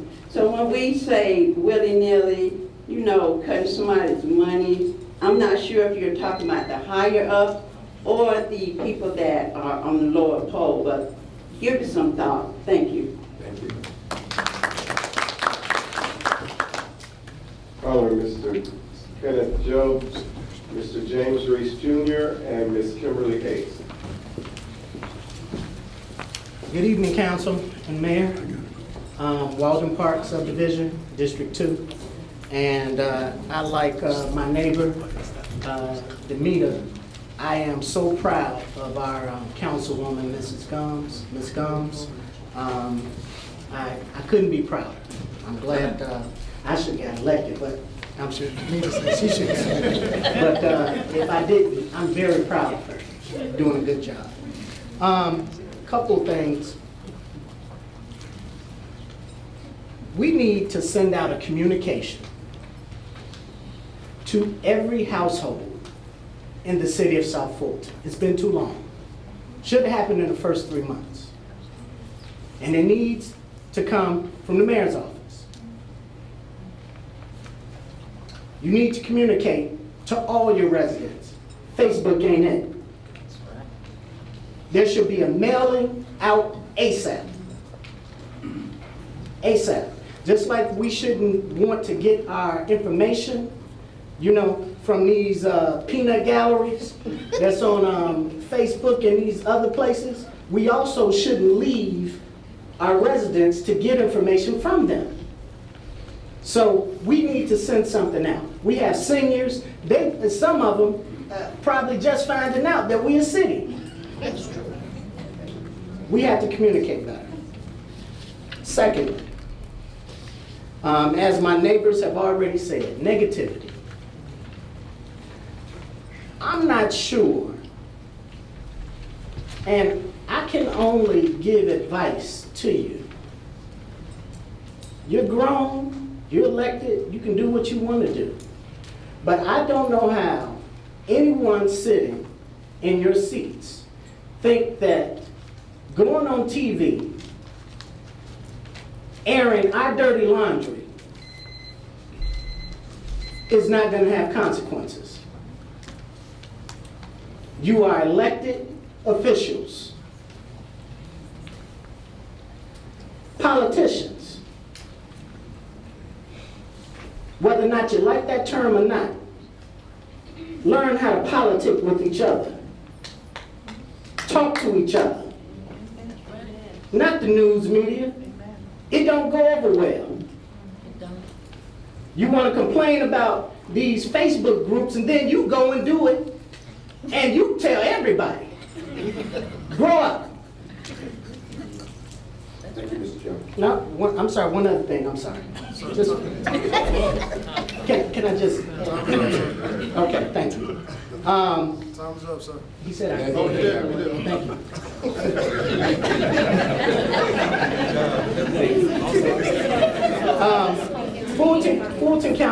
Fulton County employees do not come before the interests of the citizens of the city of South Fulton, period. Thank you.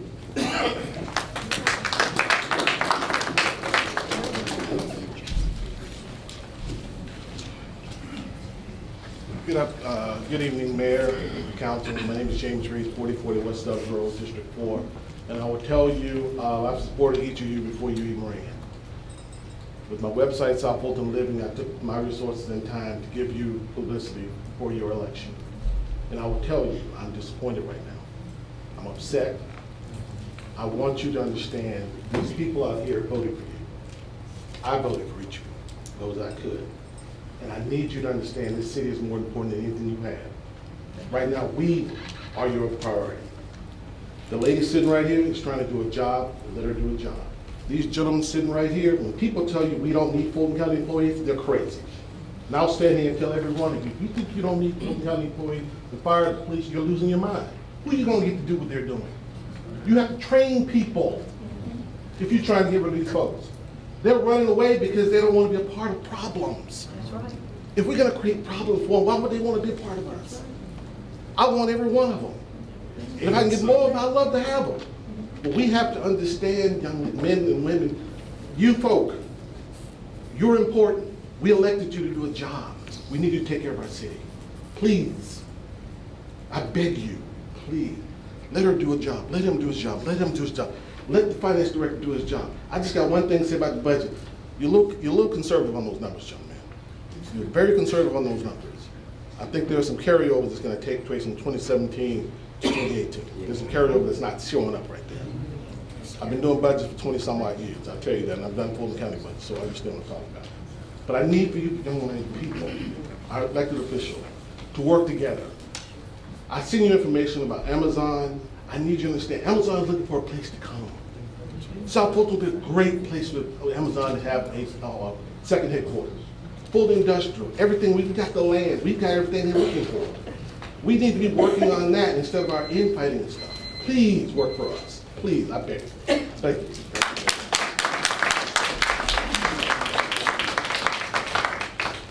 The next is Ms. Hayes. Okay. So if you would please come to the microphone now, all the remaining speakers, so we know that you're here. Mr. Clinton, Keaton, Pat and Curtis Smith, and Mr. Wayne Hines. Ms. Hayes is next.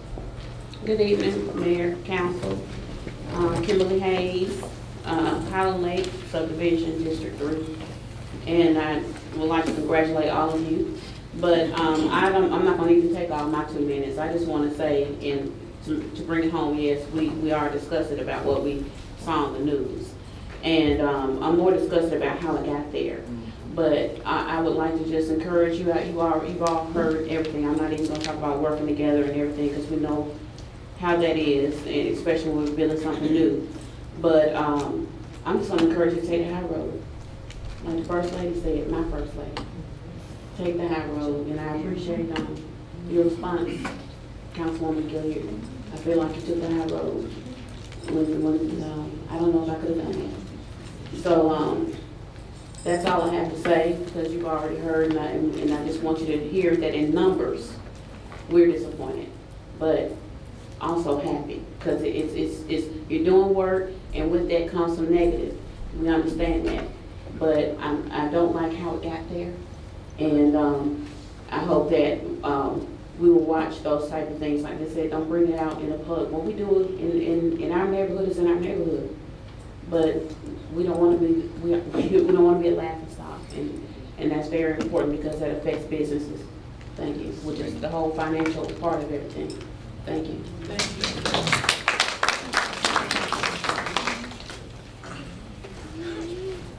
Good evening. My name is Mel Keaton. I live at 4402 Alashiba Drive, District 4.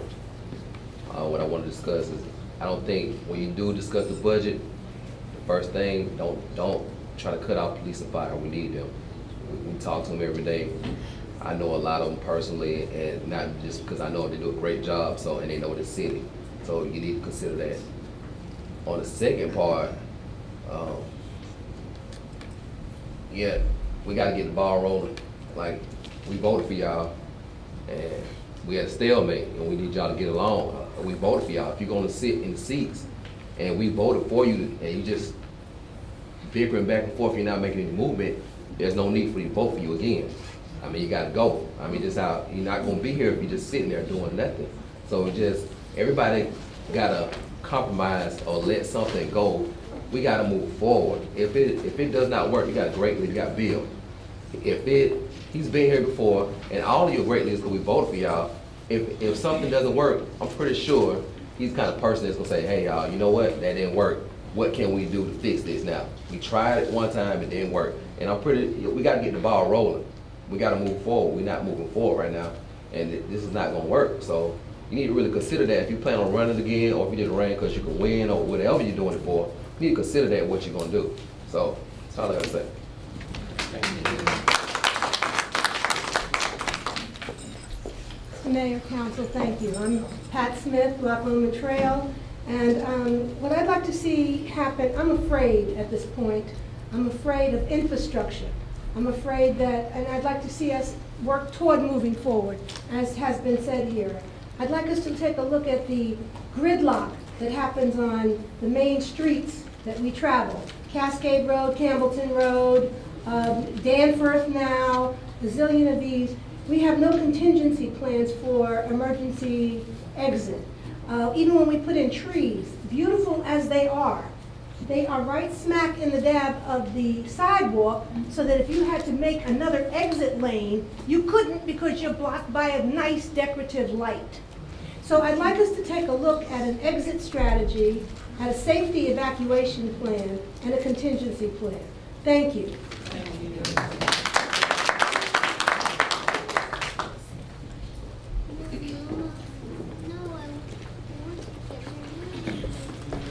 Mr. Mayor, Council. Mr. Mayor, I've known you for what, 15, 16 years? And, you know, we've always tried to do things together. We ain't always seen eye to eye, but we've always done things for the employees, and ultimately, doing for the employees done for the city, or done for the county in that case. And now it's going to do for the city.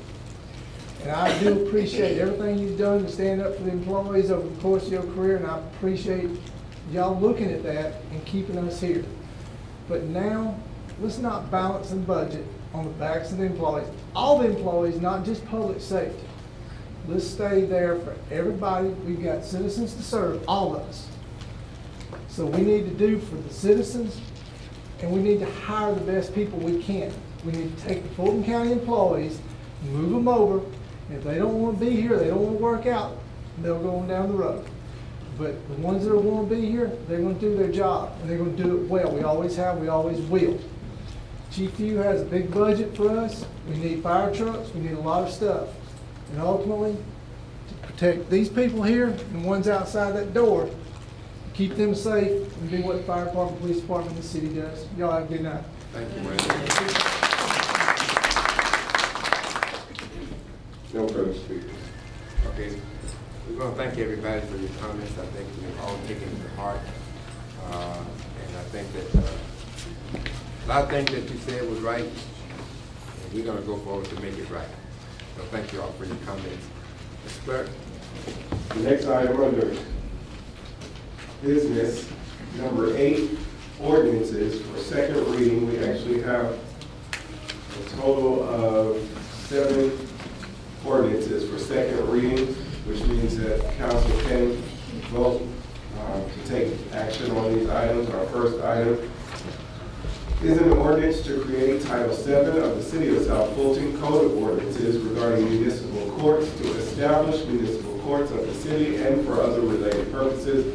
This is under ordinance number 2017-017. Council or city? Yes, this, I believe we've previously gone over the summary. It's establishing the court system. One thing to note is the draft that we have does not have an effective date. As I previously mentioned, we recommend setting the effective date of November 1, 2017 to give us time to get the process rolling. But other than that, it's just setting up the courts, the jurisdiction, the judge, the personnel dealing with judges, and I'm going to answer any questions. Ms. Gilliard?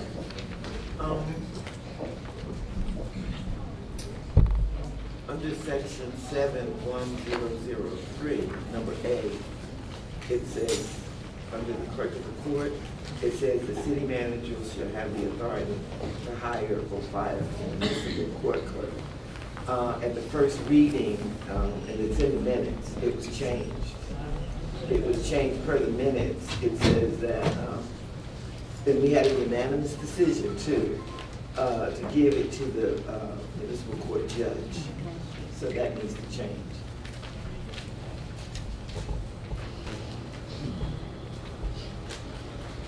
We will make some change in the final ordinance.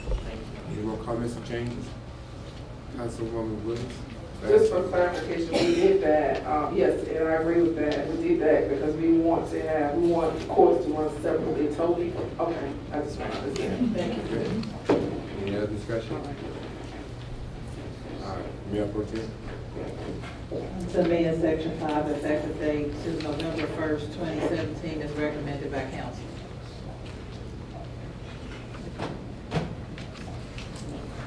That was a motion. The effective date, page 6, page 39 in your packet. Section 5.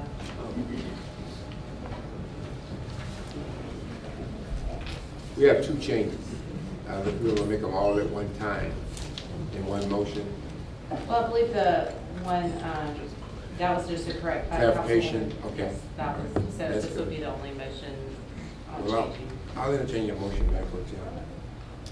I make a motion to amend section 7-3005, subsection 5, the effective date to November 1st, 2017. Second. Properly moved and seconded. Is there any discussion? Yes, I have discussion. Yes. Council, could you, for the audience and us, explain how you came up with this November 1st date?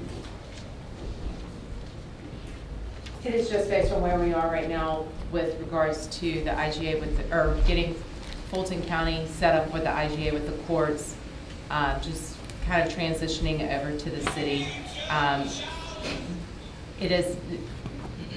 It was just based on our opinion of the time, we need some time to get everything set in place before transitioning over. And I know the city would prefer to get the services over to the city as soon as possible. Could you, again, just explain what some of those things are that you need to have set up before the court comes over? We need to have citation books. We need to have a municipal court judge set up. We need to have some staff, some solicitors, a public defender program put in place. There needs to be software. There needs to be a situation figuring out the clerk and the calendaring for the courts to be put in place.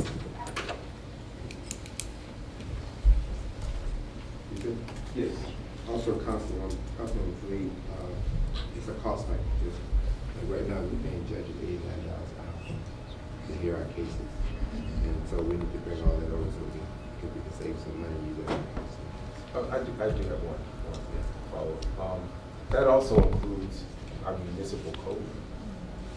Our code of, have we adopted all of the laws from Fulton County that are required to run this court?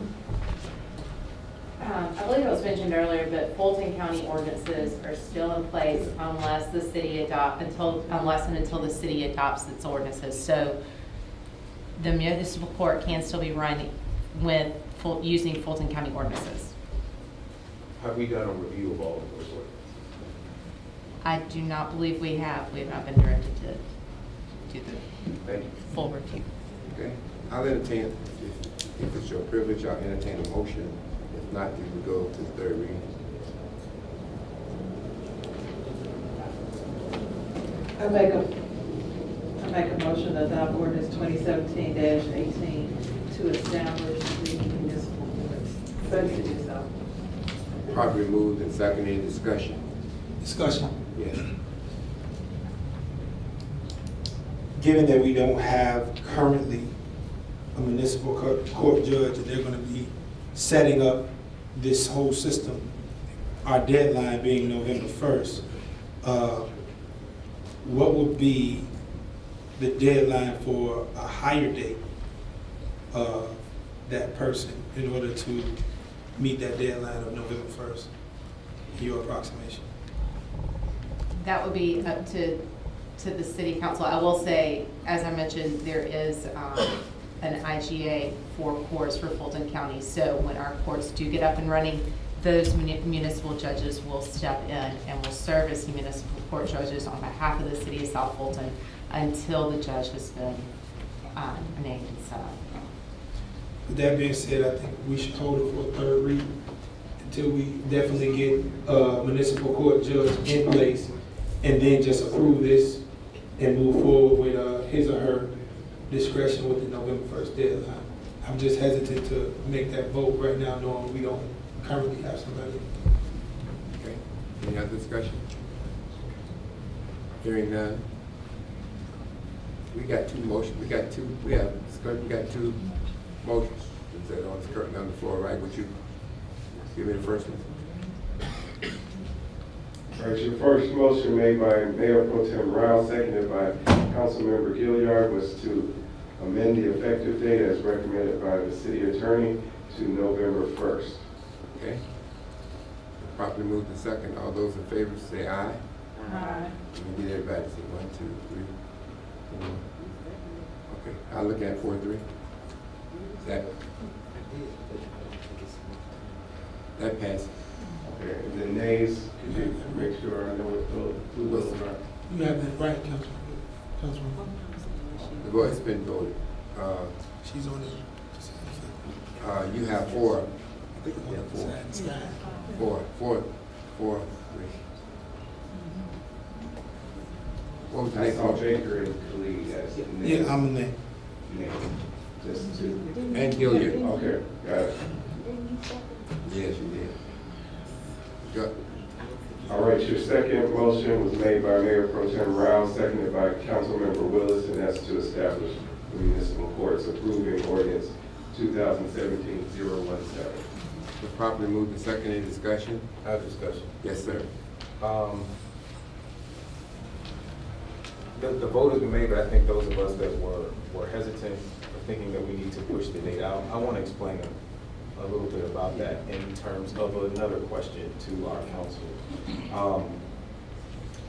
I did miss some of the beginning of the budget hearing, I'm sorry about that.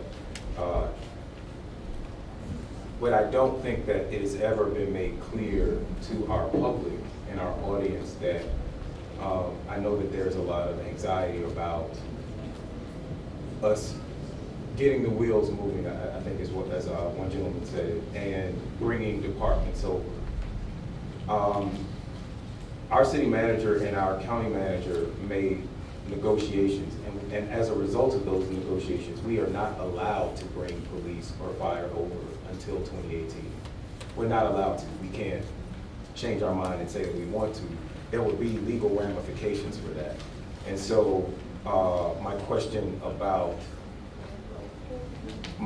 about municipal courts is that if we make November 1st the date that's effective, does that set into motion a set of things that should we come up on November 22nd and realize we're not ready, that we will just have to take them anyway, or will there be some sort of legal or financial problem if when we get to November 1st we realize we need more time? Council.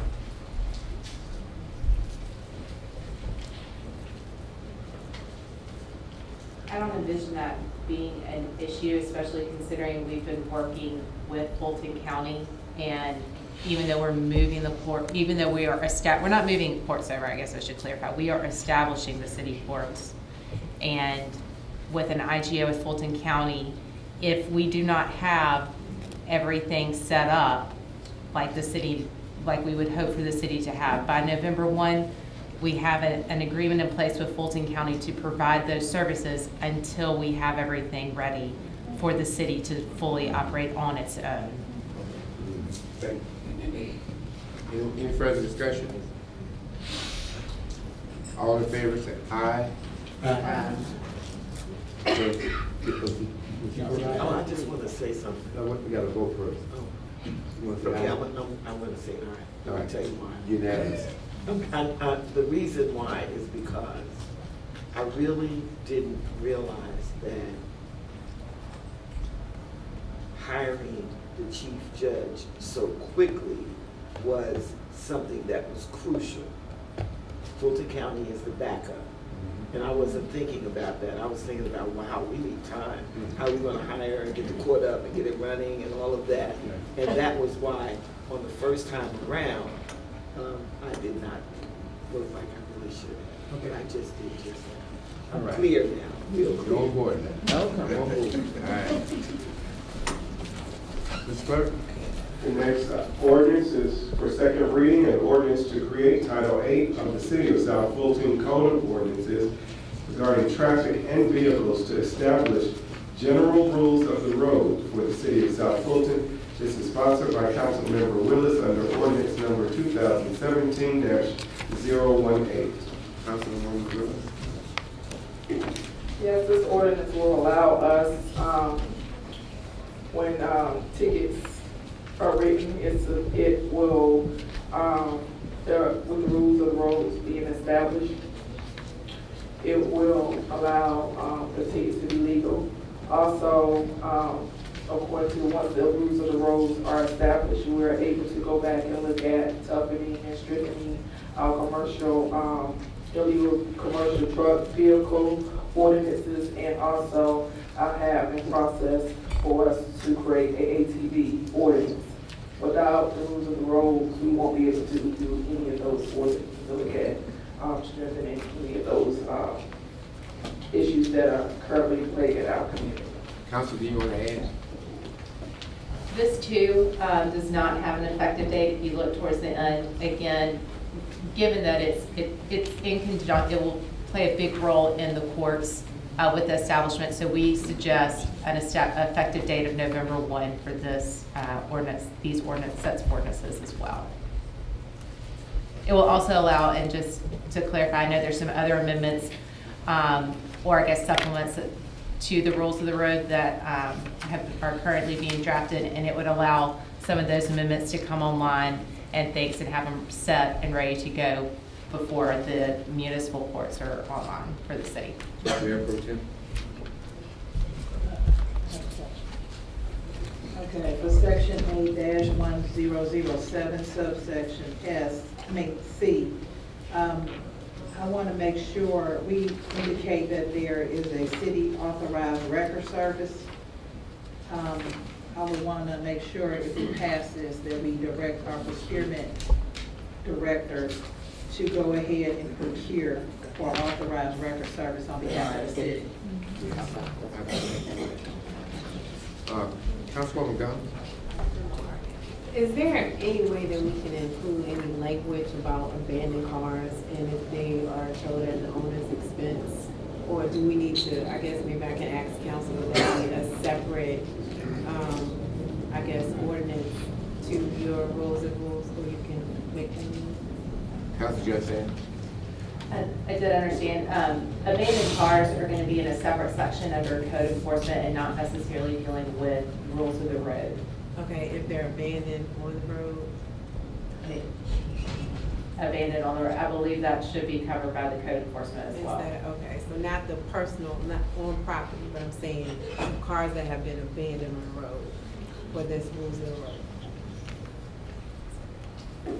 Would you like to make a friendly amendment to add that? Is there a section? It's not a section here. I will also say, if the council decides to adopt an effective date for November 1, we can introduce additional amendments to address the abandoned cars.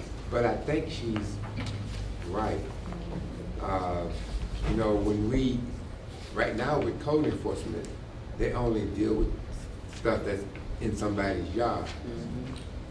So if you got a car, what she's saying, if you got a car, I hope I'm saying it right, if you got a car on the right of way and they've been there, and it's a police responsibility at that time. So I think she's right in what she's saying. Just a minute. So I think we should handle it in that rules of the road.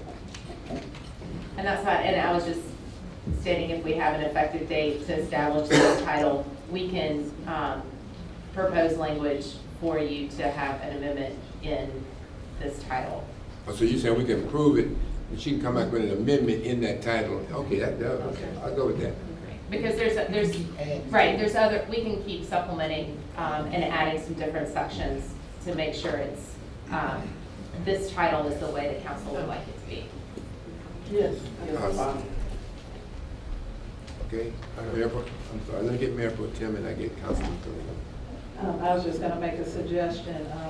I support the amendment, but if we could have that incorporated and bring it back with the third read with that language incorporated, so we kind of know what we're all looking at. I agree with you, definitely. Can I make a suggestion? Typically, you only do 2 reads.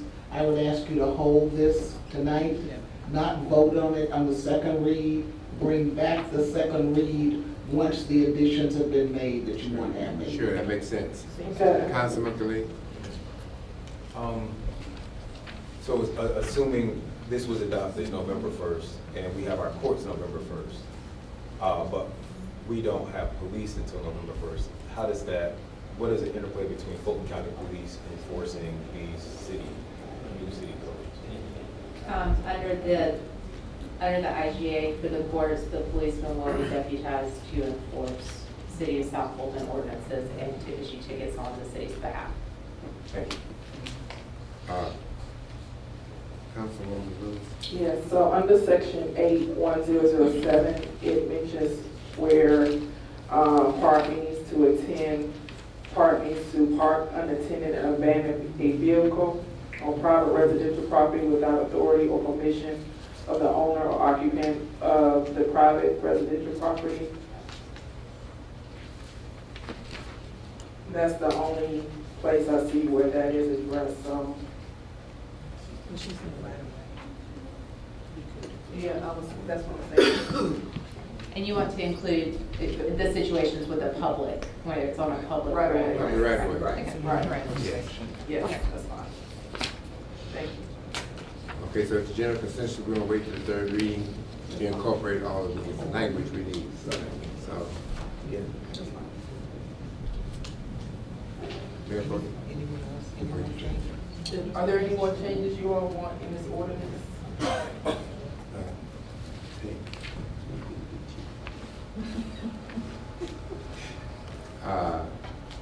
You.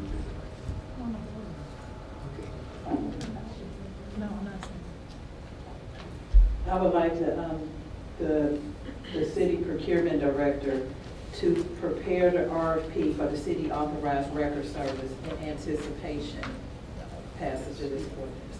Does that require a vote? No. Okay. Any other discussion? Hearing now, Mr. Burke? All right, the next ordinance, Roman numeral 3, for second reading, an ordinance granting permission and consent to Coweta Fayette PMC. And that's under ordinance 2017-019. Okay, council, go ahead.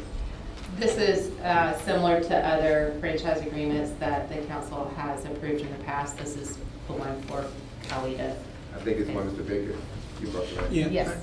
I think that you guys were supposed to come back with some more information regarding the financial difference between the other companies. Okay, so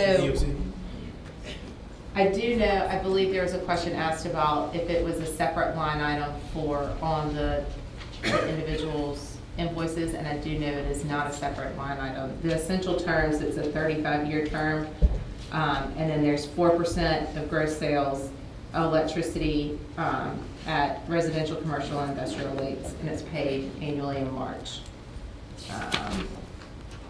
Council, I believe that Mr. Baker, as we were in the process of doing this, Mr. Baker discovered that we had not included, am I right, Mr. Baker?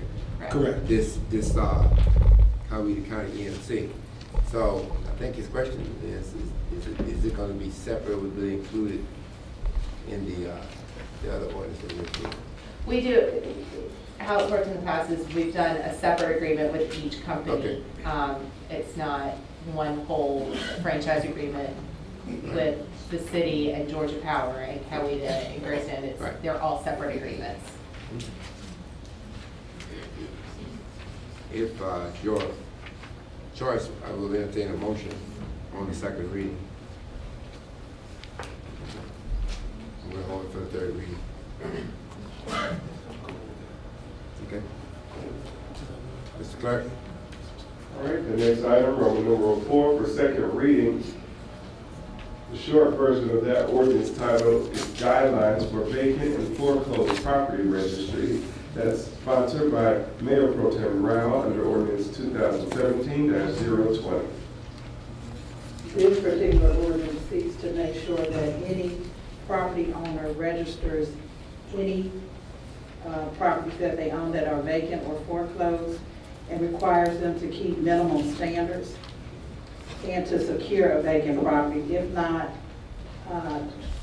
if they violate that or fail to register, they could be entitled to a fine of up to $1,000.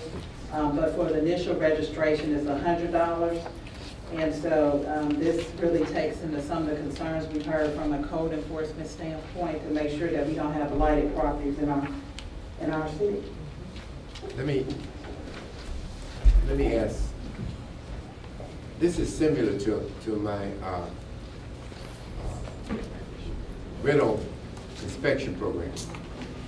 I'm just wondering, Mayor Pro Tem, that we could probably incorporate the two to include properties that are rent an inspection program, because I'm proposing that there's also a fee there also. I don't know whether we would double fee folks, but I would be willing to talk about incorporating the two. What do you think? We would be fine with incorporating, we just need to work out particulars with your inspection program. I do know there are some statutes governing foreclosures and vacant registries that we just need to make sure that the inspection program meets those. I mean, if it's going to have to be two, it's fine, because one just deals with rental property. And I don't know if Mayor Pro Tem's deal with owners of vacant properties. It deals with rental properties as well. Yeah. So I think that maybe we could join the two. Just fine. Let's, after we hold it to the third reading. Just one moment. Oh, excuse me. Go ahead, Mr. Dexter. Is it gonna be a year, that $100? Yeah. That's a yearly fee. Well, let's clarify. Is it a yearly fee? Well, usually. This ordinance doesn't speak to yearly. It talks about a change in ownership as is currently written. So if that is a annual fee, then Councilwoman Jackson, if you tell me where, I would be open to that friendly amendment. I think it's in section 3-5-5006, administrative fees. And so instead of saying a one-time registration fee, it'll be an annual registration fee. And I am open to that friendly amendment. What if you change, does it read, what about change of ownership? That's in there already. Okay. I suggest that we hold it That's fine. for the third reading. We'll get together and try to see how we can combine the two. Right? Any further discussion? Mr. Clerk? All right, continuing on page 3, under Roman numeral 5, second reading, adoption of a financial policy ordinance and amendment to existing ordinances number 2017-003 and 2017-007. There is co-sponsorship, I believe now, with Mayor Pro Tem Rao and Councilmember Gilliard. I saw her head shaking no, so I thought that meant no. But this is under ordinance 2017-021. Margaret is about to hand you some of the amended changes that Councilmember Gilliard is recommending to the ordinance. They're manual, and I can read through them if it's your pleasure, but I'm sure that the expert on the other end of the table there might want to talk through each one of those items.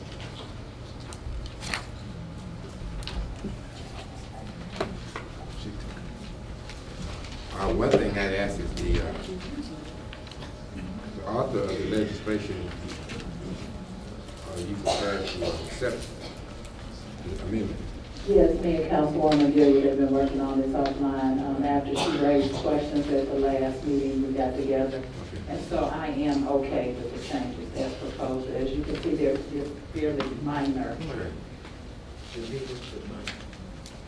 But we wanted to make sure that council saw, so we didn't have to talk through all of them. So you can see where the proposed changes are. Why don't we, for the sake of the information, why don't we just go through the changes where they're made? Okay, I'm going to refer to the packet pages, so that where it says page, starting on page 072. Yes. At the bottom of that page, they are deleting the words "and blended component units." So that sentence will read, because of the diverse nature of the city's departments and committees, having written defined financial policies minimizes the risk of developing conflicting or inconsistent goals and objectives, which could have a negative impact on the overall financial condition of the city.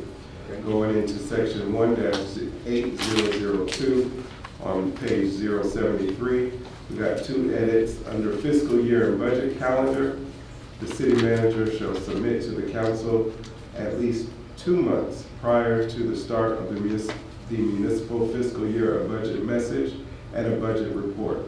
So that's where the change, so it's going from 6 weeks to 2 months. Okay. Under section 1-8003, section B, under municipal budget policy, they're adding 1 word to section B. The city council shall not appropriate funds for any given fiscal year which in aggregate exceed a sum equal to the amount of unappropriated surplus, and she's adding the word funds. So instead of surplus expected, it's surplus funds expected. Continuing through on that document, on page 074, under letter G, she's adding 2 words, when possible. The city will finance all current expenditures with current revenues and will avoid budgetary procedures that balance current expenditures through the obligation of future resources. So to the beginning of that sentence, she's adding the words where possible. Okay. Then on page 077, skipping over 3 pages, also page 6, letter G, she's enhancing, instead of the city shall maintain, she's adding a sentence, during the transition period, the city will maintain a balanced budget and thereafter it shall maintain as an ending unassigned fund balance for its general fund of at least 2½ months of its prior fiscal year's actual amounts, budgetary basis operating expenditures of it. General fund as reflected in the city's most recent annual audit report statement. So really she's adding a clarification here about how you will guide yourselves during the transition period. Is that almost it? Close. On page 078, under section 18008, investment policy and cash management, she's deleting city treasurer and she's adding in its place city council. So the city will maintain a conservative program of investing all funds under the direction of the mayor and the city council. For clarification, and I want to ask about this because I think we need to keep it the treasurer. Right, 'cause I just caught that, I was yeah, I like, just realized no, that, so scratch that. yeah. Scratch that one So out. we're gonna Yeah, keep it scratch as it. the city We're treasurer, gonna keep somebody it who there. understands investment policy. Scratch, let's go. All right, and then we're almost there. Okay. On page 080, under section 3, creation of chapter 9 of title 1, purchasing, contracting, and disposition of property, under section 1-9001, contracting procedures, section number, letter A, subsection number 2, it is drawn or submitted to and reviewed by the city attorney, and as a matter of course, is signed by the mayor, not the city attorney. Correct. Okay.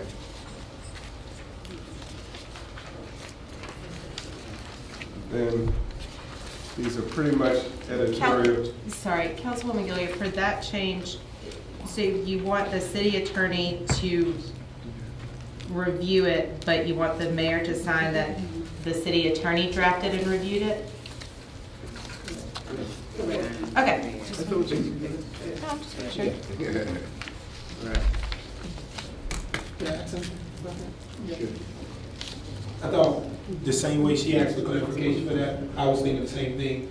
If the city attorney is gonna review it, his signature or her signature is more of affirmation for us that that we're under the legal. What you mean? Right. Usually, Councilman Biggett, he reviews it, he signs it. And then, after he signs, me or somebody else will sign it. So he's gonna sign it anyway, So, you're yeah. just adding the name Yes, to it. absolutely. You'll just, Yes. so it's I just an think- addition. Yeah. So you're Do adding. you understand now? Well, So just- but it doesn't. I mean, I we didn't do know. that on a lot of documents now. But, so it Yeah. said that, Yeah. it said it's signed by the city attorney to indicate. So maybe just we need should to add, so include it. instead of it deleting, maybe do city attorney And and the mayor? mayor. Yeah. Does Okay. it clarify? All right.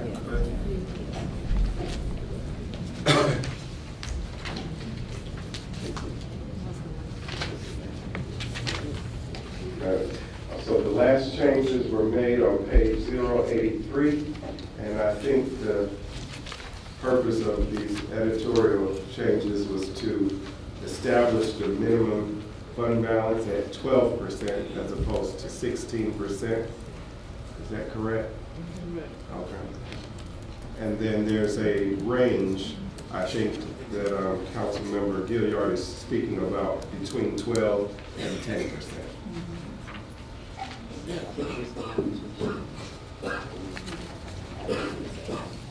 Those are all the amendments.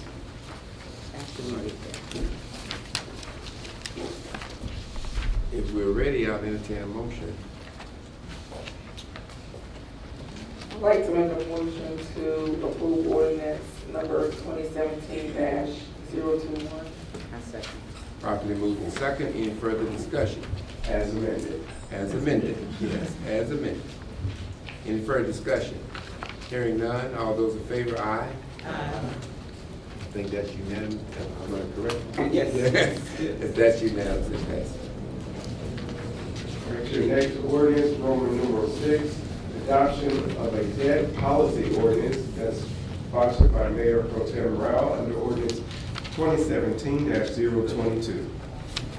This particular ordinance looks at recommendations for model legislations from the Government Finance Officers Association. One thing I do want to point out to make sure it's consistent with what we previously looked at is that under section 1-11005, that ratios, that we changed that 4.9 to 10% to be consistent with allowable by Georgia state law. Everyone be in compliance with Georgia State law. Absolutely.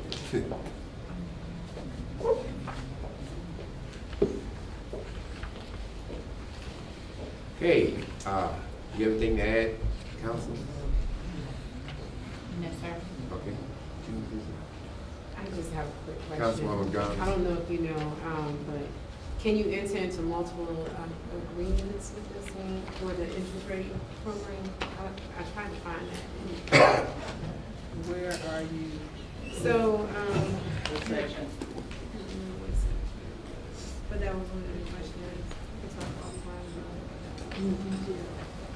about you can enter into multiple agreements with the interest rate. Yes, yes, it would preclude that.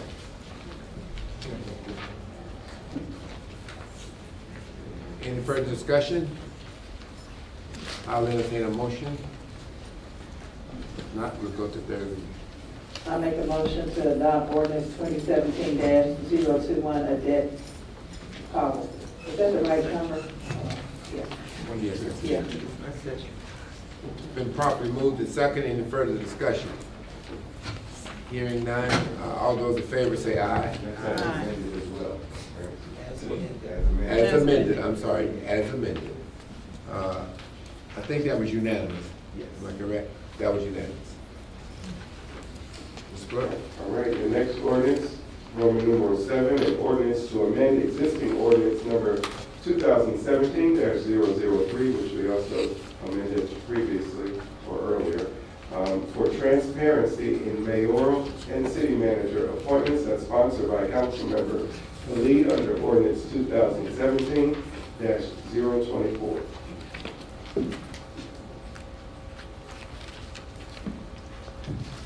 I'd like to make a motion to adopt this amendment. Second. Properly moved and second. Any discussion? Mayor Pro Tem? Under item I, from the third from the bottom line, instead of jail sentences, should it not read courts? And if so, would you accept a friendly amendment for courts? Councilmember, please. Council?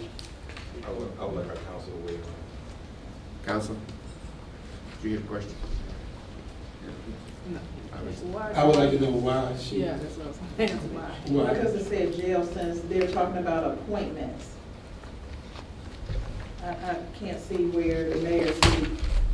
Now, I think you'd be doing an appointment to the court, but jail sentence is not consistent with the other listings. I just want to make sure. Can we get legal to weigh in on this, because you all wrote this ordinance? Right, did you get this? Council, will you weigh in on this conversation? Yes, I believe it conflicts with the charter in dealing with the appointments and the interference. And I do apologize, I have a sheet written up about it, but that is my concern, is that it conflicts with the charter. So I'm clear, I'm confused. So so don't say courts, but we leave jail sentences, is that it? Or I thought we were just asking generally, but I do know that ordinances can impose jail sentences. If that's, I'm not sure if I follow you. Okay, so again, I thought this was written regarding appointments to various things and transparency. So then I saw jail sentences, and it didn't read for me, because the other ones like economic development boards, chambers of commerce. So I got the jail sentence, and I was like, we wouldn't be doing that. So I wondered if the appropriate word would have been like a court appointments. I don't know. Or maybe it needs to be not there at all, but the other things made sense to me. That one just, I wasn't clear. I think, I understand now. I do think jail sentences does not make it, should maybe be municipal courts or, the municipal courts is kind of where. I accept that amendment.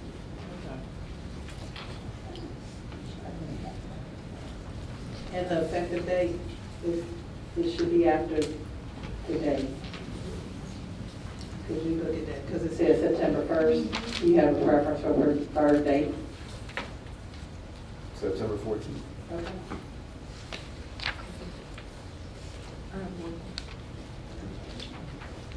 Councilwoman Willis? So this ordinance, as I read, it just is creating a process for us to be notified of the nominations. And within 8 days of appointment, it doesn't preclude the charter. The charter dictates who shall make the nominations.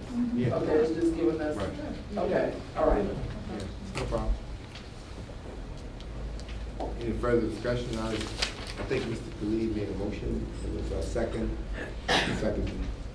Oh, you did? It was, okay, for Mayor Pro Tem second. To include, do there any amendments to this one? Yeah. To include all amendments. To include all amendments. Okay, all in favor, say aye. Aye. I think that was unanimous. Passes. All right, Mr. Mayor, you have one item under unfinished business, number 9, a resolution adopting the official seal for the city of South Fulton. This item was sponsored by Councilmember Baker and approved on August 22nd, and then it was vetoed by the mayor on August 25th, 2017, therefore bringing it back before the body. Council, I've talked to Councilman Baker. He's gonna say what he has to say. And I just wanna know, once he does that, can we just take away, or do we have to take the veto through? Or would we? That is up to Councilmember Baker. Well, why don't I let Councilman Baker? Councilman Baker, yeah, we had the conversation, and what we're gonna do is, we're gonna hold it, we're gonna withdraw, bring it back, and all of my constituents, my colleagues, I'm gonna do forums in each district and allow the privilege to the public to weigh in, kind of like as suggested by the legislative delegates. We're gonna give it 30 days and allow public opinion to weigh in, and then we'll come back and revisit it and move forward. I know I did, myself and Councilman Khalid, we had a forum prior to bringing it to the council in District 6 and 7, but I want to afford my colleagues in 1 through 5 to do the same. Councilman, would this include both seals or just the one?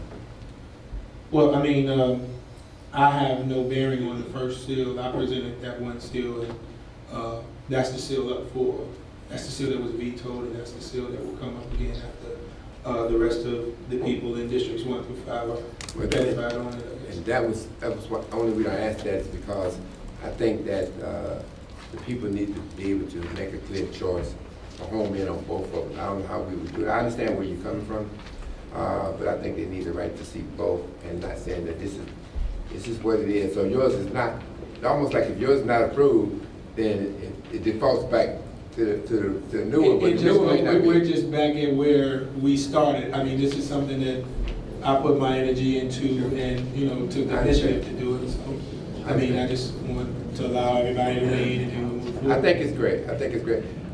Councilwoman Jackson and Councilwoman Willis. I think what I hear you saying is, he wants to go to the different districts and present, his seal. All right. And allow others to weigh in, as he just said. Mm-hmm. And, from that point, then, he'll consider which way he's going. Put it back out there. Go ahead, Councilwoman. Is there any way you will work with our communications director? Because I thought that we discussed allowing our communication director to lead the process of the naming and the branding, and I think the seal will go right along with that. And especially when we start going into other people's districts, I think it will be better if it's a neutral face. Well, with that being said, Councilwoman Willis, I think it was clear. We had a resolution that passed 6-1 as a council, and I believe you were even on that side of that vote. And with respect, this is just the seal that I'm proposing. If the community does not is not favorable in the eyes of the community, then by all means, we'll move forward however the will of the council is. Be it to hire put that RFP back out and get that marketing firm, or to place it in the hands of our communications person. That's however, collectively, as a council, we see fit to move forward. But my thing was, because I hadn't allowed districts 1 through 5, their constituents to weigh in. I mean, the mayor saw it on the 4th of August, and we discussed it. I passed it along, and I don't know how far each council member had the opportunity to go with the seal to give it and put it out in their various communities. So I just want to afford that opportunity, and then we can move forward.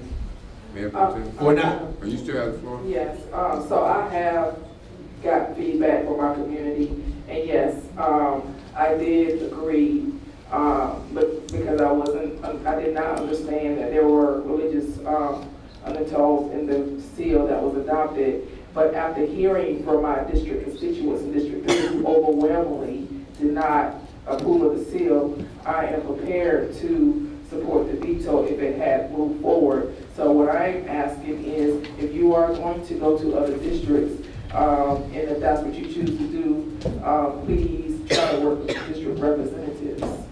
That's the only way I can do that. I mean, and yeah, with respect, I would like you to help me facilitate those forms. And I'm willing to be that person, and I'll go from there. Yeah. Mayor Pro Tem, go ahead. Per our charter section 3-21, I don't think we are allowed to do that. It specifically says an ordinance vetoed by the mayor shall automatically be on the agenda of the next regular meeting of the city council for reconsideration. If the minimum number of council members necessary to vote to override the veto are not present, the action may be continued until the next meeting at which such minimum number of council members are present. The city council may override a veto by the mayor and adopt any ordinance that has been vetoed by the mayor by the affirmative vote. Unless I'm missing something, I don't even think that's allowed per the charter. With respect, Go right ahead. yeah, if I withdraw something, I don't have to push for an override. There's no reason to override it if I withdraw it. But I still have the privilege as a council member to reintroduce it at a later date. And if it's not the will of the council, it doesn't go forward or it doesn't pass. This already, if it would have stopped before we got to the veto, but this section specifically says, section C, that it has to go on. There's no out on that.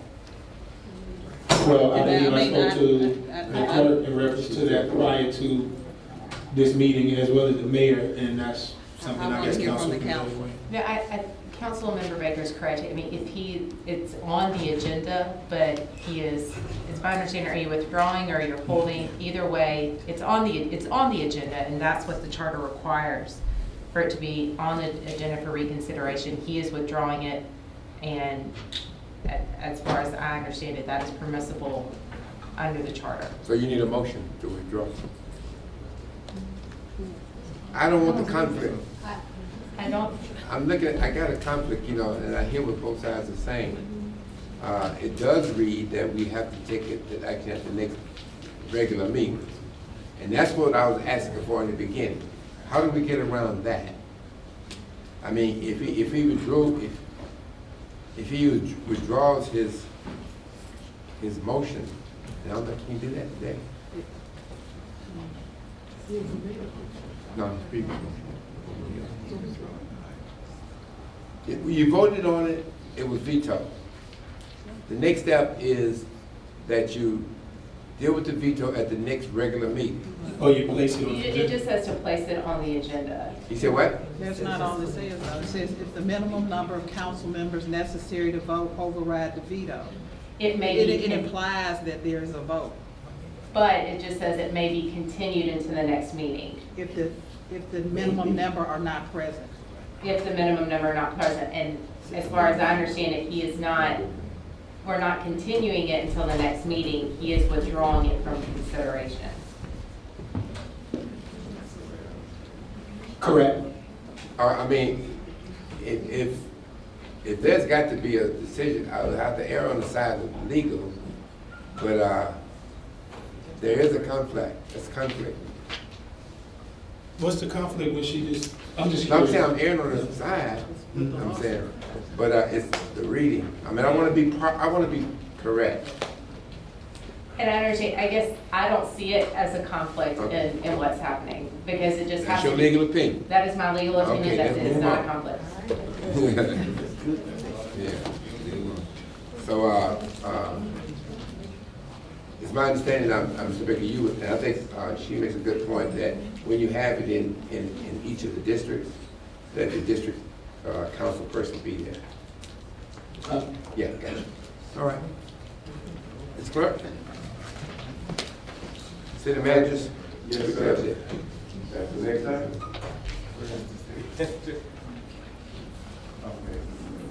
Where's the city manager? I think she stepped away for a moment. The next item is the city manager's update.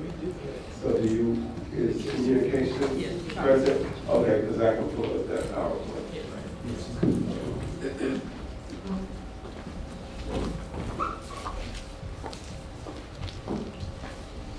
Good evening. Good evening. A city with a voice. I'm going to present to you the strategic communications plan for the city of South Fulton. First slide, please.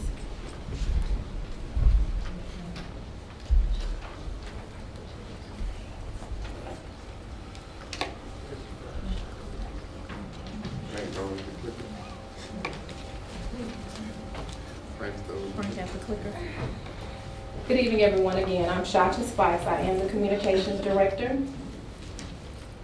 Communicating in the city of South Fulton, it's important for you to understand and know that the city of South Fulton is a community of communities. We are the 5th largest city in the state of Georgia, and we have a diverse community that is filled with youth and students and a diverse workforce. Next slide, please. Thank you. We have a positive story to tell about the positive development in our city. We are a service-driven organization with cost-effective and efficient methods of providing services. The city of South Fulton values our citizens and the input of our citizens. We have a strong economy and we are a city of opportunity and innovation. One thing that makes our city so great is that we have a unique blend of urban amenities and unspoiled landscapes. We're also creating a healthy and sustainable community, which is evident by Miller Farms. That's just one example. The communications department is going to be driven on community-based initiatives. We must be relevant to our community. Our goal is to provide communication tools and channels that meet the needs of citizens, as well as a two-way mechanism for citizen input. Some of our initiatives include, we're currently upgrading and updating our city's website. We've introduced social media, Facebook, Twitter, Instagram, and Periscope. We're also introducing an email where citizens can email us with their concerns, info@cityofsouthfultonga.gov. We are in the process of implementing a city newsletter as well as the Nextdoor app. Some of the other focuses that we have that should take place in the next 2 years include a City of South Fulton app as well as a city access television station. Through proactive communications, we plan to build a reputation as an active and engaged partner in the city's development. As it relates to naming and branding, the recommendation is to seek an architectural firm specifically based on naming and branding and marketing for our new city and have that firm actually come out and present. Reason being is a third-party neutral firm that can facilitate charrettes, which will allow the community to have input about the name, the brand, and the identity of the city. Are there any questions? Councilwoman Willis? Yes, have you identified, have you started seeking a architecture firm to work with the branding process? I know we want to have this done and in place prior to moving over our public safety and parks and rec. Correct. I have actually sought out firms. I spoke to several. Right now, based on what I've gathered, we would need to increase the budget. Currently, the budget is $15,000, but to have an effective process that can include the citizens, as well as the look, the iconography, and the feel of the city as it relates to the name and the brand, it is recommended that we increase the amount of money allotted to naming and branding. On the low end, $25,000. On the high end, $80,000. Councilwoman Jones? My first question in regards to what immediate plans have been put in place to deal with the negative press that the city of South Fulton is receiving? Well, I am working on various press releases. For instance, today we did get a lot of feedback regarding how we've been able to update people as it relates to the power outages and the storm. So social media has been one method. Within the last 3 days, I posted 300 posts on 3 different platforms that include Twitter, Facebook, and Instagram. So that is one method, and also work with our media partners to share more information. One thing that I'm in the process of doing is working on something called Find Times in the City. Find Times in the City will allow for people to share various events and programs and good news that are happening in their various communities.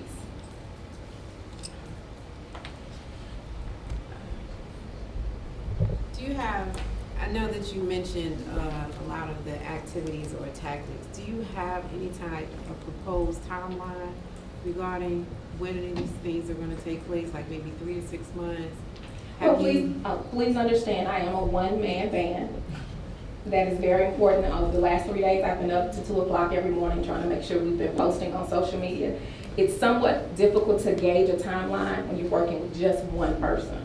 I would love to be able to give you a concrete timeline, but it's almost impossible as things come up every single day. I have one, and I'm so off that timeline based on things that have happened, to include the hurricane, tropical storm, and Irma.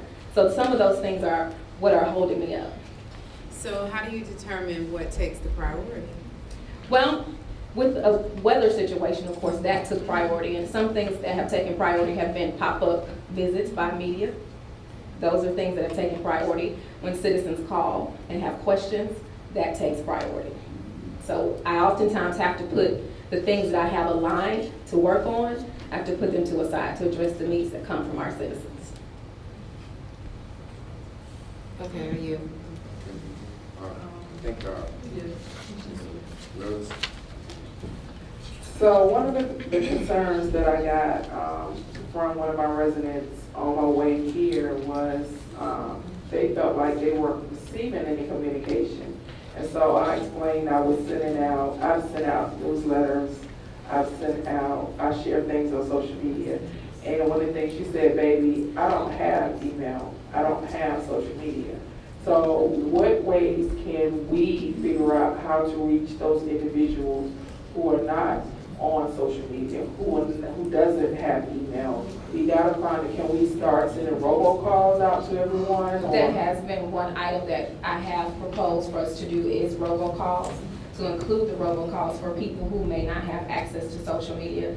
Currently, we don't send out bills. Normally, a newsletter is sent out in a bill. The other method we could possibly look at would be a mail out. However, we also have to consider the cost of a mail out. That may play a major part in how it gets distributed. The other method would be to simply give you all, members of the council, hard copies, and you pass them out to your constituents, as well as have hard copies at the city hall where people can pick them up as they come in to do various business and have various meetings. Okay, what's the timeline of us getting a newsletter in place, so that I think that's very important for us, now that we've been a city for over 100 days.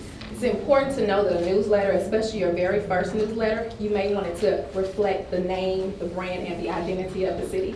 If it is the will of the council to have a newsletter prior to having an official name, an official seal, we can move forward. However, my recommendation is to have something that will go down in history that reflects our name and our brand. Clayton. Councilman Khalid, and Councilman Mayor Pro Tem, Councilman Gomes, and Councilwoman Gilliard. So yeah, just echoing some previous council members, the entire presentation, a little light on numbers. How, on our Facebook and Instagram and Twitter, how many followers do we have? Like, what's average likes are we getting? We've started our Facebook and Twitter and Instagram back on August 27th. Actually, I have the actual date. August 18th, excuse me. And no, I was correct the first time, I'm sorry, August 22nd.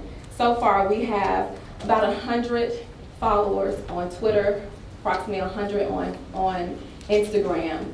And Facebook, because someone else has captured the name City of South Fulton, GA, and COSF-GA, we cannot have a handle right now. And without having a handle, we have to send people a long link. And if they look up City of South Fulton, Georgia, they find all these other pages that were in operation prior to August 22nd. And so back to the name. So one of the dates I think would be essential is when we might have a name or a seal. So do you have any idea when that might be? That will be based on, again, that's what's in your packet. That will be based on having a firm that will come out and present, and they could give more of a timeline. So I would just rebut that since it's been 100 days and we still don't have a timeline for a date or a name, we probably need to move forward with the newsletter. I don't think we're going to have a name in the next few months. I'm not sure that that's really our priority.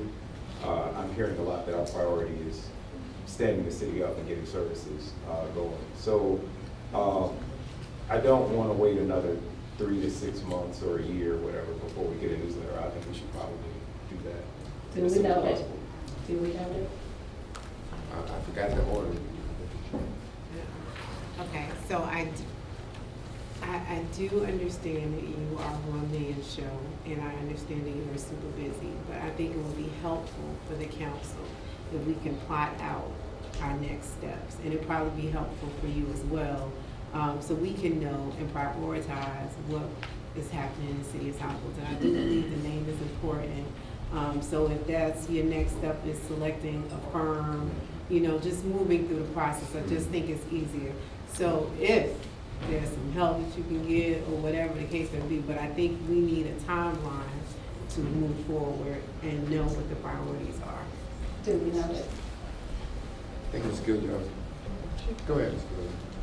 I read your presentation and I thought it was really, really excellent. But there's one thing that's missing, and you probably don't even know what it is. And it really reminded me that we are not pushing it. We went through 2 very long exercises just to come up with a mission. I want to read it to you. To provide exceptional customer service that sustains a safe, inclusive, innovative, economically vibrant city. And all 8 of us agreed to it. So somewhere in the document, it needs to be there, it needs to be everywhere, we need to push it, it needs to be on whatever letter goes out to the entire community. I thought that was an excellent idea. In fact, I had written down, because I had read in the minutes somewhere that we were talking about a mailing strategy and a list for council. So we do need that mailing strategy soon. Now what we need to get to, and as the communications person, you know, maybe you can help with that. We probably do need to maybe bring the consultant back to get us through what we need to get through, to get to our vision and our core values. And then that'll really wrap the whole thing up with the mission. What else? Oh, Madam City Manager, have you heard from the consultant about our team building exercise? We have been in regular contact. initial draft was sent. She asked questions, sent back those questions for her to send the final proposal. And so do you have any idea of what the timeline is to get from point A to point B so that we can really have that session? I don't have tonight, but I will communicate with the consultant we're working with to see when she would have that final proposal to us for consideration. Thank you. And again, thank you. I thought it was Mayor Pro Tem. One of the things I wanted to recommend on our, particularly like on our Facebook page, that there's an option for people to sign up to get communications from the city. And second, I think it's really important that we have consistent messaging. Right now, you have every council person doing their news, own individual newsletters. And to make sure the information is accurate, we really need to get to some form, even if the initial newsletter is just electronic to start, to kind of bring that in. I really, really want us to look at that so that, you know, again, people can still communicate with their constituents, but it's really important that our messaging for the city is one voice. Do we know that? Thank you. I'd just like to say, I personally think the seal and the name is important because it sets the groundwork for all that we do in terms of getting the messaging out. It also sets the groundwork for our economic development efforts. And I think if we're going to start off, we should start off right. And you need that seal and that name. Your Facebook page is not right because if you had a name, you could. We don't have a exit off the expressway. Like they say Union City and they say Fairburn. We don't have an exit because we don't have a name. And there's a lot of things that we can do. I think that name, y'all, triggers a lot of stuff. So I would say we can move expeditiously on that. I would like to see us do that. Do we know that? Councilman Baker. I think that a couple of weeks ago, we discussed naming, and I think the resolve was to leave it in the hands of the communications person. And ultimately, it was resolved by us. Actually, I don't know if it's something that could be done now, given what she's saying, to have a name by December 31st. Yes. It wasn't just a name that we wanted to have by deadline, but there are other reasons that regarding costs for these departments, and these cars, and these badges, these, uniforms, all of that will be contingent on having that name by that time period before we bring over code enforcement who already budgeting for 2 different types of uniforms. Right. So whatever she needs to move forward with that name, whatever we can do to connect her with the people who have already started some of the groundwork, and we received presentations from them, as well as our own constituents. Sure. We need to do our part Right. to move this process along, just so we won't have to worry about it. I agree wholeheartedly. If we were to, I don't know, I'm just talking off the top of my head, if we were to hire a consultant, how long would that process be? Different consultants have different timelines. I actually found one that could possibly do in 2 to 3 months. It would be just based on what we can afford. So I have actually talked to 3 different firms. One was $80,000. That particular firm did the work for the city of Fairburn, for instance, and Johns Creek. It's $80,000. There's another firm that is willing to work with our budget, but they did suggest going up more to possibly $25,000 on the low end. Another firm was willing to work with us, but just backed out recently. Not sure. Go right ahead. Given those firms, is there a process that you could explain to us or the public that would take place upon hiring those firms?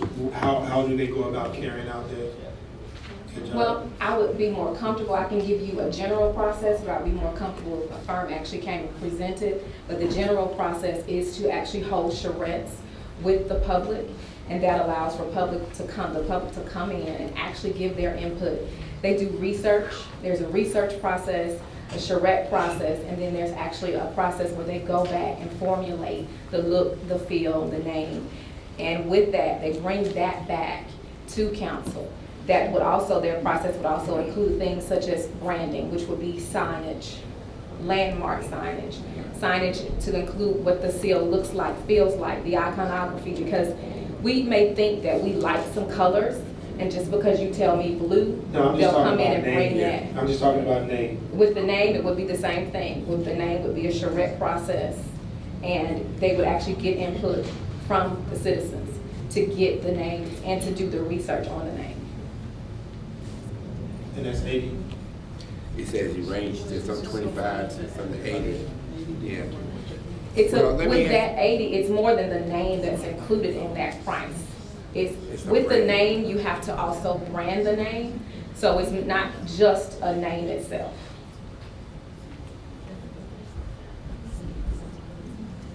Councilman Khalid. And just to be clear, they can have all of this done by December 31st? Okay. Possibly, if they start now. The one firm that could have it done by December 31st, that is the one that has recently backed out.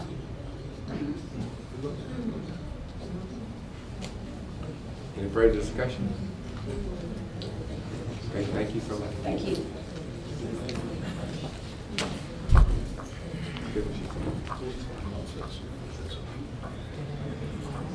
Our last and final presentation under the manager's report will be Teresa Adams, our purchasing manager, and we have a system called BidNet, and I just wanted the public to know how it works, where to find it on our website, and where they can find any bids that we are putting on the street for future reference.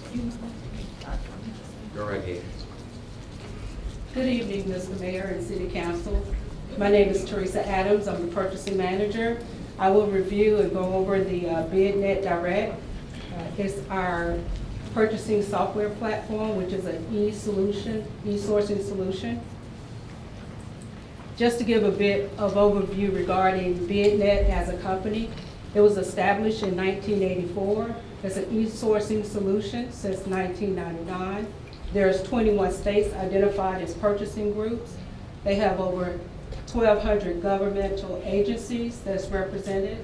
They've released 20,000 solicitations with 70,000 suppliers, and their base offering is no cost for us to post bids, any agencies, as well as no cost to vendors to register, download, and respond to solicitations. The e-sourcing features and benefit, it allows us to post bids electronically.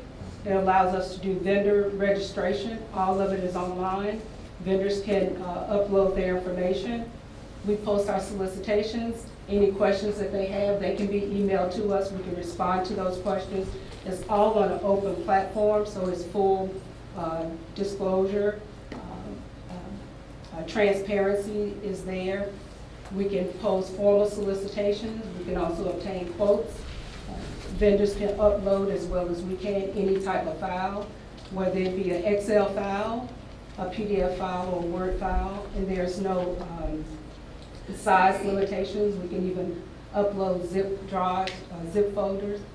There's a workflow process.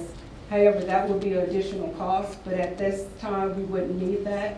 That is pretty much if there's another employee within purchasing who's posting the solicitation, it will go through approval process before it actually is released to the market. But currently, there's only one person posting the solicitation, so the workflow piece will not be needed.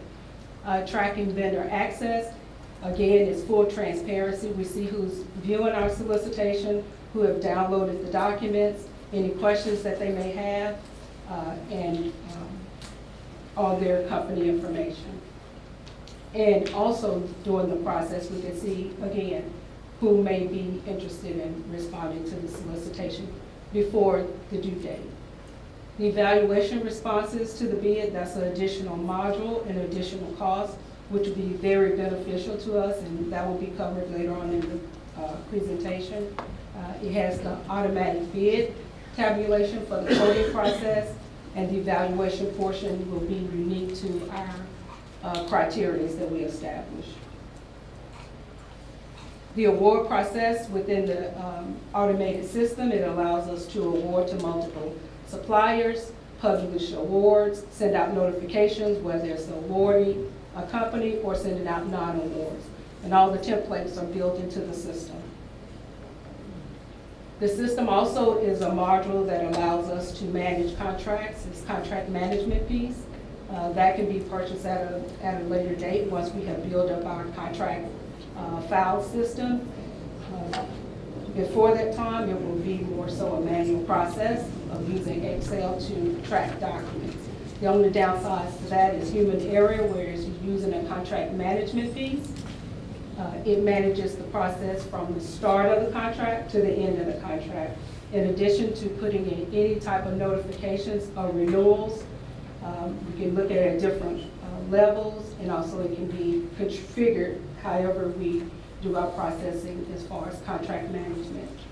The vendor performance piece is there also for offering, and it also tracks the performance. We can have end users in different departments being able to evaluate the awarded contractors, and it's all a transparency process.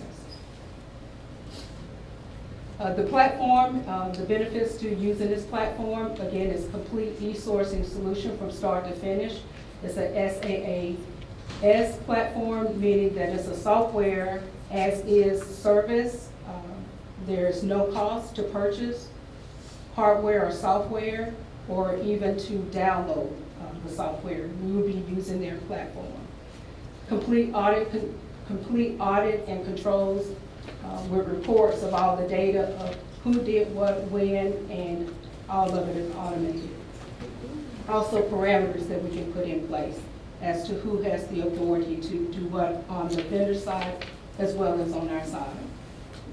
Modules, again, it grows with you. You can pick and choose. It doesn't have to be in any type of phasing process. You want the contract management piece, but not the bid evaluation piece, then it's built to each individual governmental agency needs, and as well as the business model.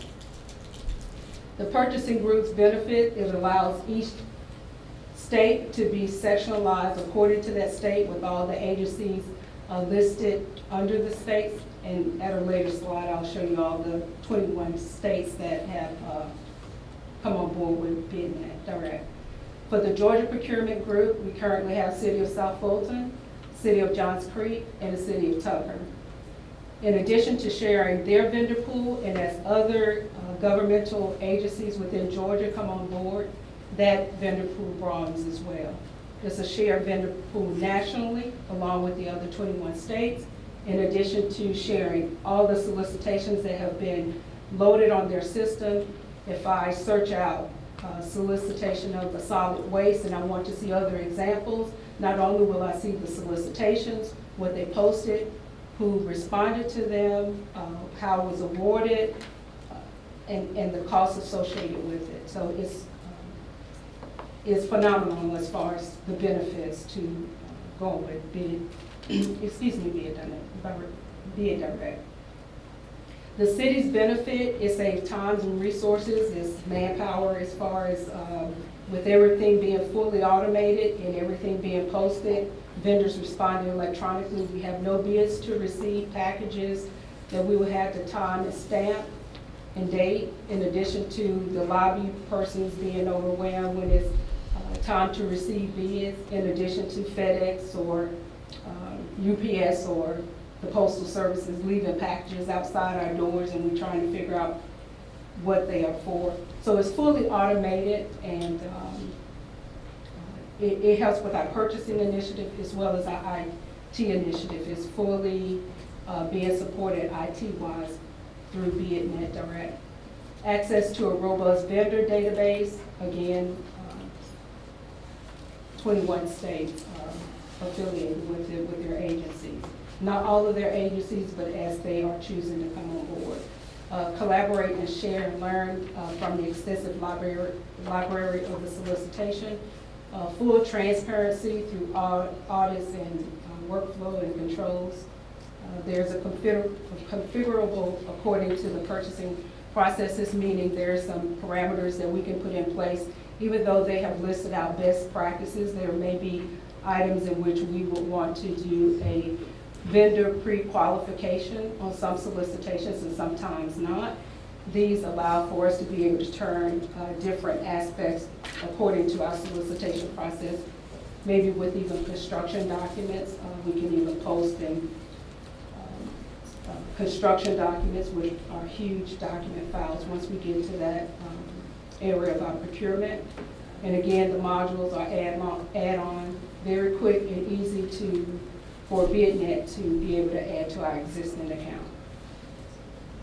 Also, the basic package that we're currently using for the bid distribution and vendor management. Again, there's no cost for startup, no annual licensing fee, unlimited users, meaning within our organization, we can add on as many users as we need without any additional cost. Unlimited documentation and storage and record retention. This is excellent offering to be able to load have all of those documentations of submittals, solicitations, contracts, not on our server. That will be stored with BidNet, including unlimited record retention. There's a standard implementation and training that they offer as well, at no cost. The cost portion of the offering that we're presenting today is the bid evaluation piece. It's $2,500 for the implementation and training. It's a one-time fee. It allows for electronic bid evaluations where electronically the electronic template can be sent out to evaluators. They will receive them, they get the notification. I can track where they are in the process of evaluating. We track and we can see the grading. We put controls in where if it's an excellent score that they give, they have to make comments as to why they're giving an excellent score. If they give a score of a 0, they have to also make a notation of that. So it's full transparency as far as making sure that our evaluation process is fair and open. The evaluators independently scores the vendor's responses, and the system will also assist in ranking those vendor proposals. And again, it's unlimited evaluators. Also, the contract lifecycle management piece, I think I've already covered that, but the one-time cost is $2,500 for the implementation and training. Again, it's fully automated, store and archive all contracts from start to the end date, including putting in renewals, which will also send out alerts to let us know, so we won't get behind on any type of renewals or when we have to go back out for solicitation. And it has revision control as well. Anytime there's an amendment made to a contract, the system will also record that as well as to who made the amendment and the documentation behind the support of the amendment. The participating agencies, this is on their website, shows all the list of states that represent, that's currently using BidNet. It's over about 21 states. And that's our page there. Once we requested it, they were able to get it up and operating for us or any agency that day or the next day. And the excellent benefit of having BidNet is that right there on the cover page, right there on our home page, we have a 1-800 number that they actually, the vendors, will call BidNet directly for any problems that they may have registering or downloading documents or anywhere in the IT process of using their platform. Also, it's listed on the homepage that just for the basic utilization of BidNet for the vendors, again, there's no cost for them to review our bid and download our solicitations and to respond to those solicitations. The implementation schedule, City of South Fulton, our go-live date was August 15th. We posted our first solicitation August 25th. We received questions. The deadline was September 1st and was able to post an addendum on September 5th. All of this is automated. Again, it's excellent. All companies that provide this type of service don't always have that feature, and to be able to have all the questions going into the platform versus being emailed individually to me allows for full transparency. Proposals are due this coming Friday, the 15th, and again, BidNet provides all these services at no cost. Monday through Friday, they have their support customer service 1-800 number available Monday through Friday, 8 until 8 p.m. Eastern Standard Time. That's the end of my presentation. I was told to be brief. I hope I didn't speak too much in a rush. But are there any questions? One is, we had a question, I had a question from a constituent about registering. Yes. Yeah, and we let him know that, there was some, if they really wanted something from you, they could get it from you direct. But when you register one time, and there's a lot of things you get by registering one time. Could you talk about that? Yes. As far as being able to see the documents, if we didn't go through a type of portal or platform of this nature, anyone requesting the solicitation will take time for one individual to keep sending out copies of the solicitation. And it's good that it comes from one place versus an automated place that's already been uploaded. They have security in place that if any changes are made to that document, I have to do an addendum to make that change. Whereas if I'm the one that's sending out the solicitation, I can make a mistake and send out version 1, draft 2, or the final, or even make a change and send it. So yes, it does require that extra step to register, to be able to look at the solicitation, but to turn around and have to also post it in another place also allow for more human error. And as we know, when you try to update one file and you're going to update a duplicate file, there's going to be some type of error where just updating one file where everyone can go to it and see that information, and it never changed. It's the way to go. Councilwoman Downs, Councilwoman Williams, and That, Mayor, you answered one of my questions, but is there a way, for instance, like I go and look at bids, but I don't necessarily want to bid on them. I just want to make sure and see what's out there. And there are a lot of people that do that as well, instead of, going through the whole process and downloading a couple of pages. Is there a way to have an abbreviated version instead of them taking that step and registering through the whole BidNet? Because I tried that and I'm just like, I don't have time. I just want to see, the RFP. So is there a way that we can have an abbreviated version instead of you having to email it, or can it be just placed on our site, an abbreviated version? I will check with BidNet to see whether or not it can be placed on our site automatically without me having to post it in 2 separate places. Okay. And my other question too, you mentioned the evaluation process for the vendors. Once the bid has closed and it's been awarded, are vendors able to at least go and see their score online versus you all waiting for a decision letter? How does that work? They will be able to see their scores after we have brought it to the council and the council has awarded the contract. Okay. Then they will be able to see the scores after it's been awarded. Okay. That was mine. Is this the same system Fulton County uses? Or is this? No, it's not. The system, I'm not quite sure what system Fulton County uses, but the only agencies within the state of Georgia would be the City of South Fulton Tucker and Johns Creek. I was just asking because they do have, I've used their system and they do have a search function for you to search to see what bids are out there and, without having to go through the registration process.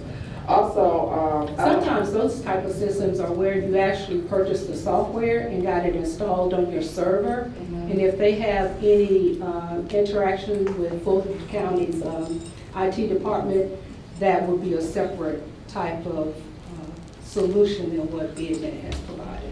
okay, and so where are we with the, should I ask her this or this, the sanitation? Where are we with the sanitation and recycling contract? The solid, Bids, I'm sorry. the solid waste collection and recycling, the draft form went to legal August 31st. They responded on yesterday. I did receive the questions, all the changes that are, legal had made on the documents, and they do have some questions. At this point, it would need to be revised to include legal's recommendation. And then at that point, it can be posted as early as next week. It would need to be out on the street at least 30 to 40 days. And then after that, the evaluation process and then the recommendation. Okay, well, But after it's posted, it's at least 15 days before we can have the mandatory meeting, the mandatory pre-proposal conference. will we be able to see it before it goes out? You should have received it, because the same draft that legal just sent, I emailed about a couple of weeks ago. I'll resend you that email, because she sent it to me, and then I just forwarded her email to each of you. But I'll sit here and resend So that. what legal just sent yesterday? Oh, well, no, I don't have their comments. I You just have have, what, you have what, I have the original solicitation prior to their comments. If you want to see legal's comments, then we can send that tomorrow. I said that before. I know this might be minor, but is there any way you can work with communication to get this picture changed because it looks like Savannah or Charleston? Well, yeah. Is there any way you can get something like in the city of South Fulton on the website? I'll check with BidNet, but that is the picture they use for all the procurement agencies. Okay, thank you. Thank you, Mr. Mayor Pro Tem, and then Councilman Green. I wanted to know if this system could be used if we considered advocating some kind of minority or female business enterprise certification process in terms of uploading and making sure that, whatever documents that we might require, that they would be all stored in one place. Absolutely. That it can't perfect. Councilman Clay. So I know we were talking about bringing over Parks and Rec, and they have P cards. Do we have like a purchasing policy around P cards, or recommendation, or anything like that? The purchasing policy is currently being drafted, and it will include the travel card, the P card. Do you have like an ETA of when we might be able to review that purchasing policy? With the solicitations that currently need to be out and reviewed, I don't want to give a time frame tonight, but I can put together a time frame. Thank you. For, All right. Any further discussion? Okay, thank you so much. All right, thank Great you. report.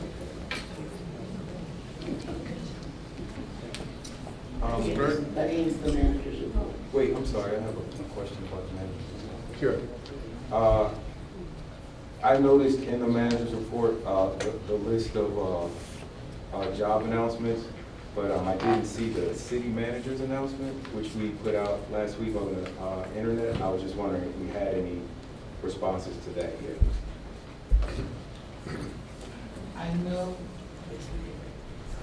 I know that there have been, and so I would like to ask Ms. Adams to come back up and tell you how many people have downloaded the RFP for the search firm. And I don't know whether there's anyone here from HR to talk about how many might have already submitted applications for the position individually on our website? Yes, as far as the solicitation, it opens on Friday. The deadline is Friday at 11 a.m. We have had at least 36 companies to download our solicitation document.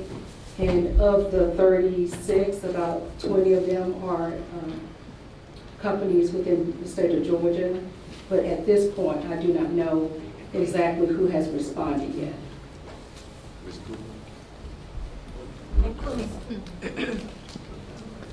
Good evening, Mayor and Council, and Quilla Henderson from HR. We have about 44 respondents for the city manager position through our website advertisement. And of those 44, I believe it's like 10 that met the qualifications based on the system qualifications. Myself and Norzina have actually gone through and vetted any of those applicants at this time. You talking about firms, right? No, those are actual, Individuals? yes, sir. Okay, go ahead. I have a follow-up question about it. Do you know when we might be able to see the resumes of those 10? Because the posting is continuous, it does not have a closing date. I mean, I guess this, at the discretion of the city manager. It's my recommendation that if we are going to hire a firm to vet these candidates, that those applicants that we've received on our city website be turned over to the firm that we vet to screen and properly determine the best fit for the city. I do not want to run two concurrent processes for hiring a city manager. That would not do us a good service. I'm sorry, so just one more follow-up question. Do we have a deadline for selecting a firm? Is there a timeline for the firm? The purchasing manager just presented that timeline, and when it closes and the firm is decided by the council, at that point, that's the firm that we will turn these resumes over to for proper vetting.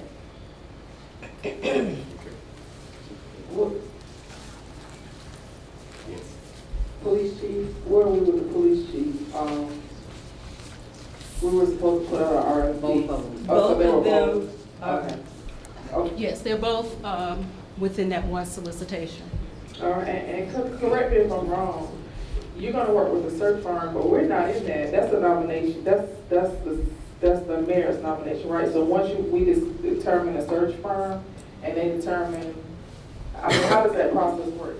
What will happen in that process is that the task that we were given was to identify the firm that would go out and recruit for the city manager and the police chief.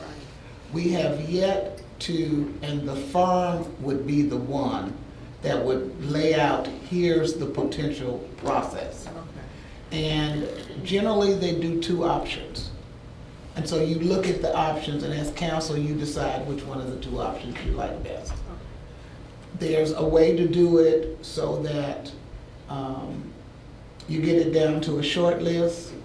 Those candidates come, present before everyone, but the nominee is only by the mayor. But that does not keep them from answering questions from the body. But we still vote on Then you confirm or not confirm the appointee. I'm sorry, I just want to reclaim my time out of English. I'm sorry. I'm confused, I've heard a lot of dates. What date are we saying that we might have a firm by? The deadline is Friday. We will look at evaluating the proposals the week of next week, and then the following week should have a recommendation to the city. But that's based on how many responses we receive. If we receive 50 responses, then it's going to take more than a week to get through them all as far as the evaluation process, because it will be a manual process at this point. We haven't added the bid evaluation portion on there. So I will be building out the evaluation for the 3 to 5 evaluators. Hopefully that process will be completed by the end of next week. And then a recommendation. And so we're thinking that by October 1, we will have we will have settled on a search firm. And that they would be able to begin reviewing applications. Yes. Or whatever we call it, bids. Do we have any idea how long it would take for them after that point to? We have in the solicitation a time frame or a deadline for them to be able to provide us with the candidate, but that's in working in conjunction with the city council, and that deadline, I think, was the end of December. Thank you. I'm gonna entertain three more. Mr. Baker, Ms. Gilliard, and Pro Tem.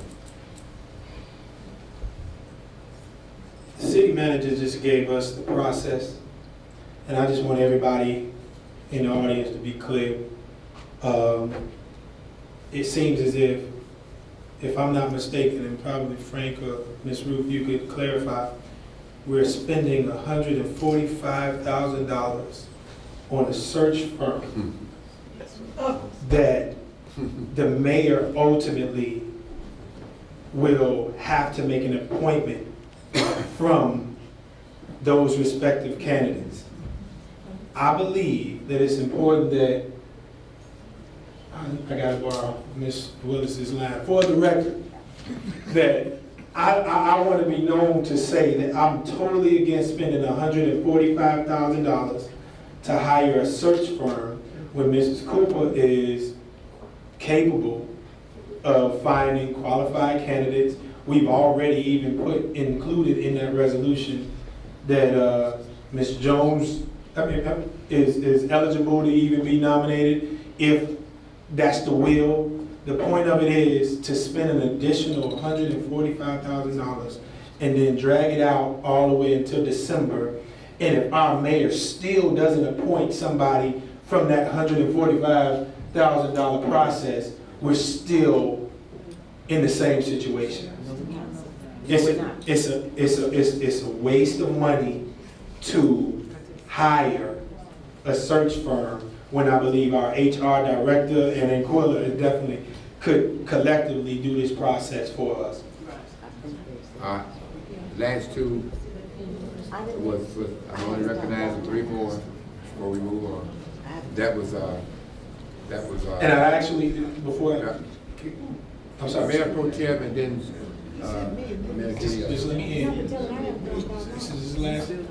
Yeah, I sit on the floor, and I would like to end by making a motion to allow our HR directors to complete this process and put that $145,000 somewhere back in the budget for contingency and not spend it on a search firm, with all due respect to procurement. I have a motion on the floor. Is there a second? I'll second. Thank you. Properly moved and second. Any discussion? Yes, I have discussion.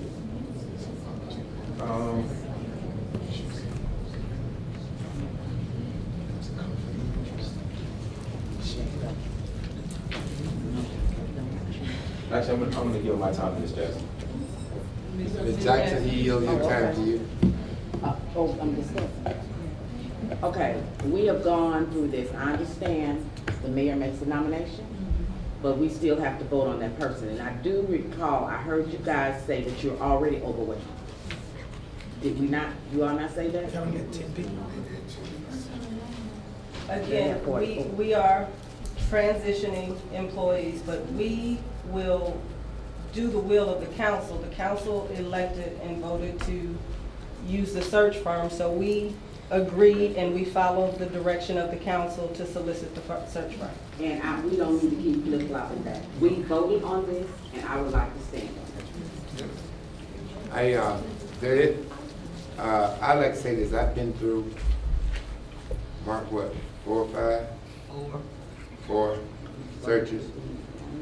I don't mean to bust anybody's bubble, but these high-priced firms gonna go in their data bank, and they're gonna pull their people from their data bank, and then they're gonna bring it up to you. I mean, just take that in consideration. I knew that when we said that the ticket was gonna be high, but it's our preference of what we need to do, and you're gonna fly them down put in a hotel, all this kind of stuff. So I just wanted to make that clear. I've been through 4 or 5 of them. That was it. We're gonna talk. So we're gonna move on. We're gonna move on. All right. Could I get you to pause just for 10 seconds? He needs to change your battery. Okay, Mr. Clerk? Yes, sir. You all are now at number 11, the mayor and city council comments. I'll start on my right side with Mr. Excuse me. Council. We have a motion on the second. I'm sorry. Yeah, Who's right, in so he's discussion? moving I'm on, sorry. that's what I'm telling You're right. You corrected me. It's been moved and seconded. All in favor say aye. I'm sorry, what do we vote, what? No, he relinquished his time to Ms. Jackson. Could you call the question again? Okay, what was, want to restate the motion, Mark? We have a motion made by Councilmember Baker, seconded by Councilmember Gilliard to allow the HR director to complete the executive search process without needing to hire a firm. No. No. Are we ready to vote? Yes. All in favor say aye. Aye. 3? 4? No, 4? 4? You say 4? Is your her hand is Four. up? Right, he didn't see that. That's I fine. saw. That's 4. All right, that passes.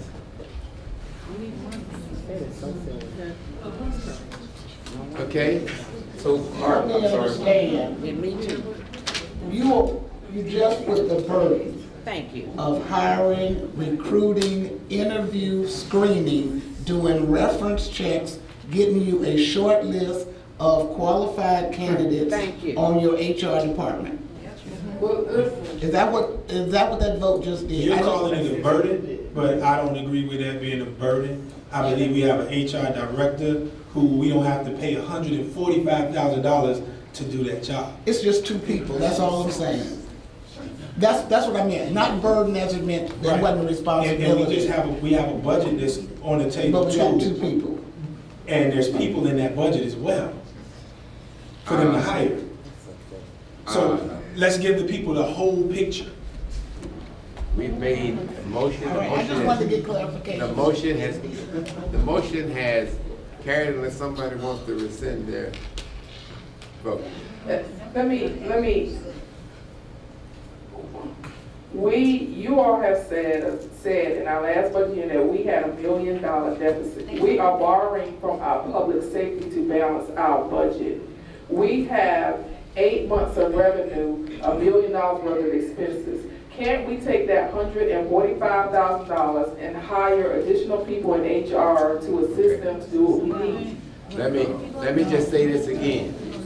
You have taken a vote, passed 4-3, unless someone wants to make a motion to rescind their vote. That's on the prevailing side. Please do so. Then that motion carries. Mayor, may I ask a follow-up question? So it's actually 2 questions, given the light of what we've done.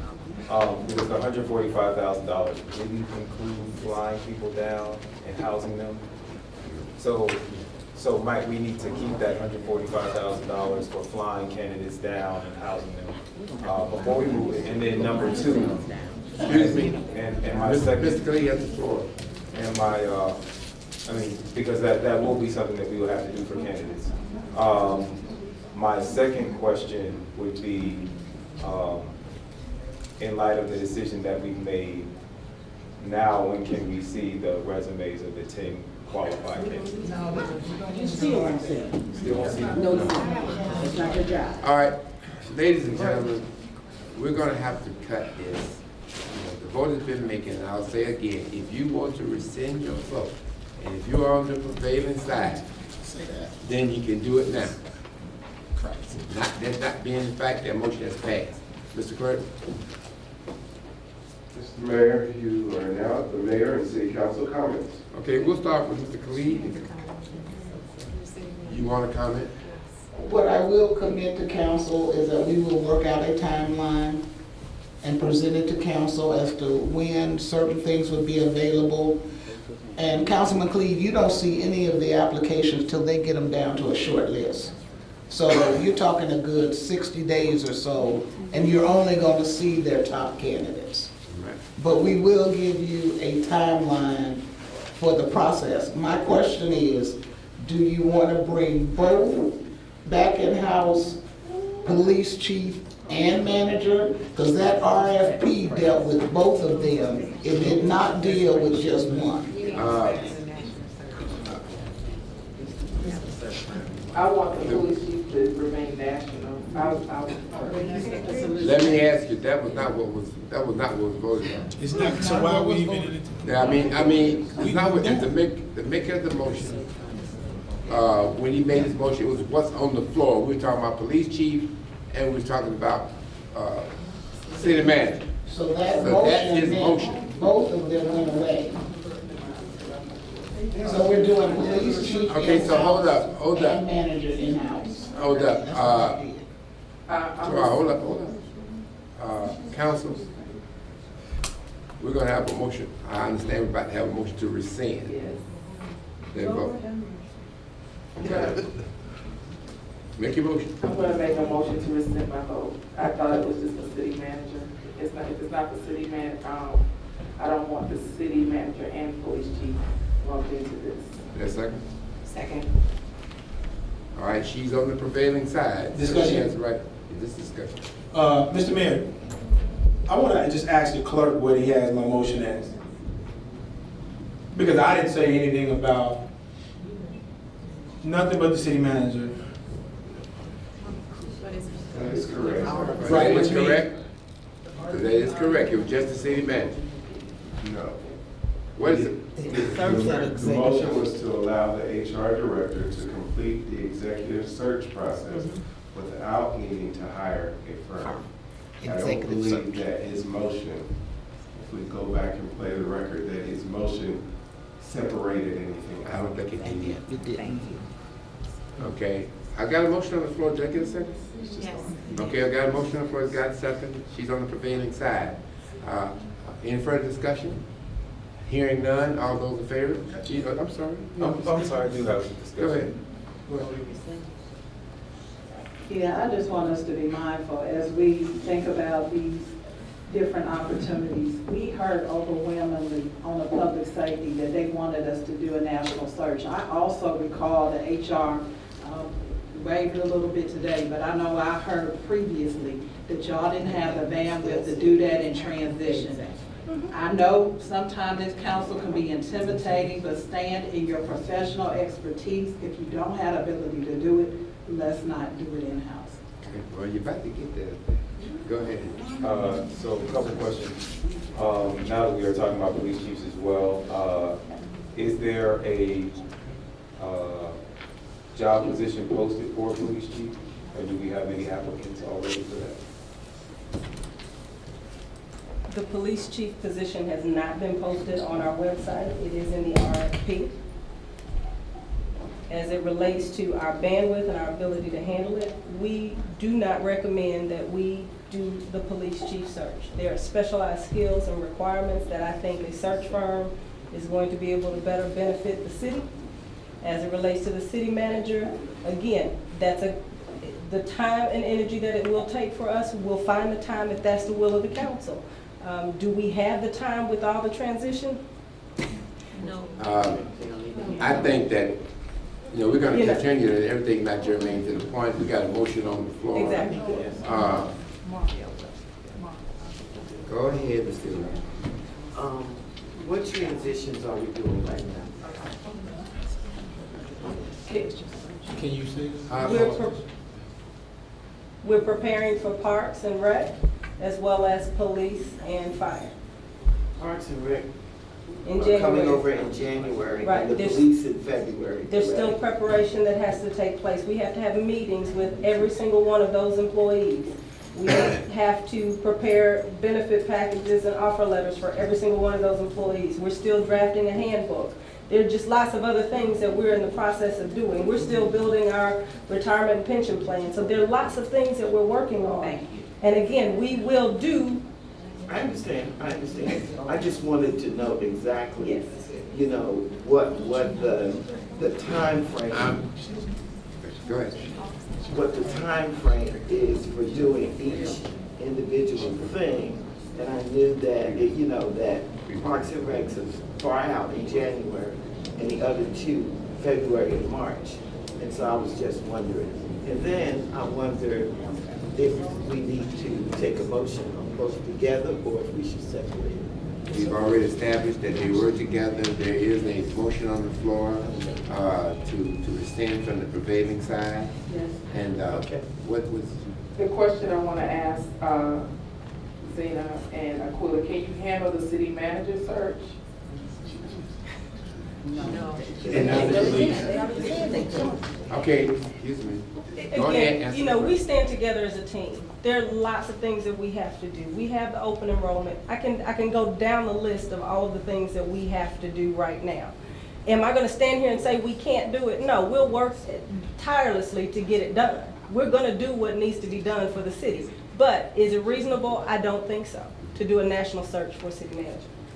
Well, All right, there's a, go ahead. No, I was gonna say with the fiscal year 18 budget, approval of additional staff, if that happens, and it's definitely foreseeable that we can do a timeline and make some recommendations on external recruitment such as LinkedIn or other professional resources, if HR has the resources to do it. So you take away from one budget, you gotta put it back somewhere else. All right, there's a motion on the floor. All in favor say aye. Could you call the question again? There was a member of the prevailing side made a motion to rescind her vote. All right, and it was second. That's what we're voting on. To keep it with a national firm. Okay, so all in favor? Aye. 1, 2, 3, 4. Ayes have it. That passes. So we're back to square one. So I'll make a motion then to just separate out and just have the city manager search by the council. Second. Properly moved to second in discussion. All those in favor, aye. Aye. All those opposed? Top name or what That would save us. Oh, that's enough. That's enough. Thank you. Yeah, that's enough. So that fails for lack of vote. Okay. Mr. Clerk, let's go on. Huh?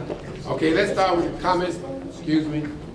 Let's start with comments. 2 minutes apiece. Start with Mr. Khalid, and we'll go down. Hope to see you all next Saturday for the Old National Merchants Association 5K. You can find out information on that. Everything else about South Fulton at cares.com. That's KHALID as in baby, cares.com. Okay. Let's go, y'all. I am going to try my very best to focus on what all 8 of us agreed to on July 26th for our priorities for the next 12 months, both mayor and council, when we had our strategic planning retreat.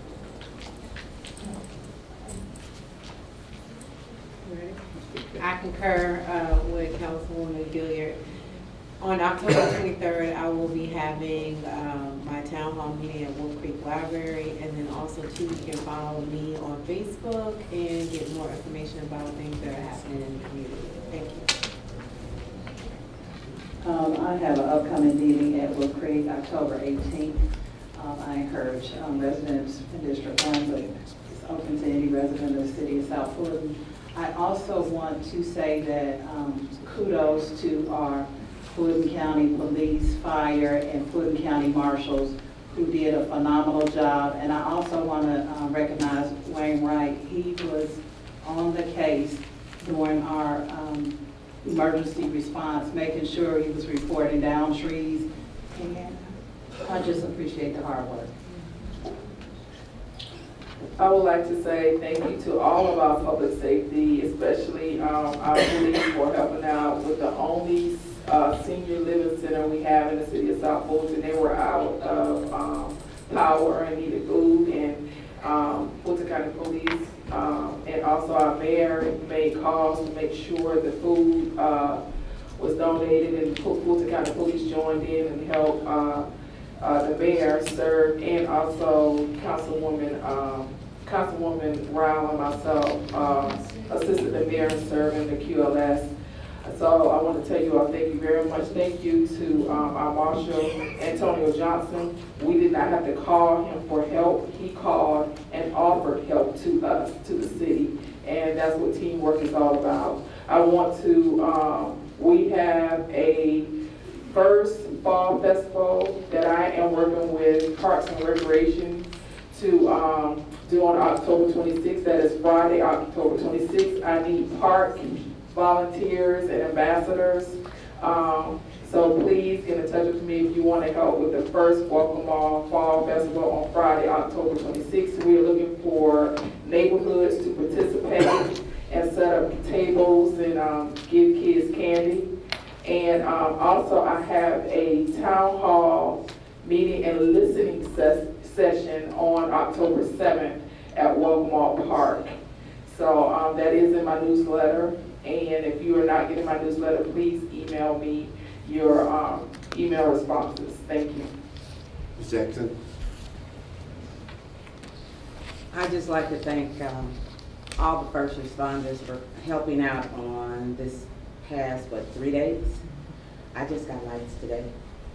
Thank you. About 30 minutes. And then I would like to also thank everybody that contributed. We did District 5 did a barbecue for our first responders, all of them over the city of South Fulton on September the 4th. And I would like to thank everybody that came out to assist us, that brought food. They had barbecue ribs, they had, what else they had? Barbecue ribs, they had barbecue chicken. I mean, we had pans of macaroni and cheese. I just want to thank people for everything that they did in assisting us. You guys should have come out to help us also. But I would just like to thank everybody for coming out, assisting, and doing what they needed to do. Thank you. Councilman. October 14th, 10 a.m., Future South Fulton Forum, the library, flag shows. Please come out. I'd like to thank first responders, police, fire, Councilman Khalid for coming over District 7 and assisting. Yesterday we were first responders ourselves, moving trees out of the road, blockage. As well as always, I just like to remind the people in District 7 that the Shell gas station on Bethsaida and Old National, that cash price is only if you go inside. It's fooling a lot of our older people. When you see that cheap price on the billboard, just know it's only if you go inside and pay cash. So that being said, that's it. I just have two things. One is, I also like to thank everybody. I'd like to thank all the people up here on this council for all that they've done during the emergency preparedness for their districts and for the city. I also would like a group of people that came into City Hall on Sunday, Ruth. I know it was you and who else? Just about all of us were here. I had Ms. Cooper, Ms. Henderson from HR, all three from Finance, Mr. Balazzi, Ms. Johnson, as well as Ms. Adams was here on Sunday. Mr. Cuffey was here, and I was here, and Mr. Loris Basket. Yeah. I want to thank all of them. And Jewel and Margaret were also here on Sunday. And Shada was here on Sunday. So basically the whole So I staff, called the staff meeting on Sunday at 5 o'clock. I want to thank the staff for coming in on Sunday, doing what they had to do. The second thing I want to say this. To all of you who came up to that microphone tonight and said what you had to say, I got it. I got it. And I will do my best as the leader of this group to make sure that we come back unified. I think we did a great deal good tonight.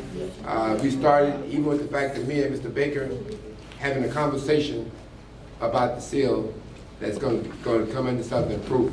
So I do have it, and I want to commit that we need to start looking better and we need to start conversing a little bit more about issues. So I just want to make that pledge to you. And at this time, I think we're going to close for executive session. All right? On personnel. I'd like to make a motion for executive session, personnel. Personnel. Second. Okay? All in favor, say aye. Aye. Okay, let's go to it.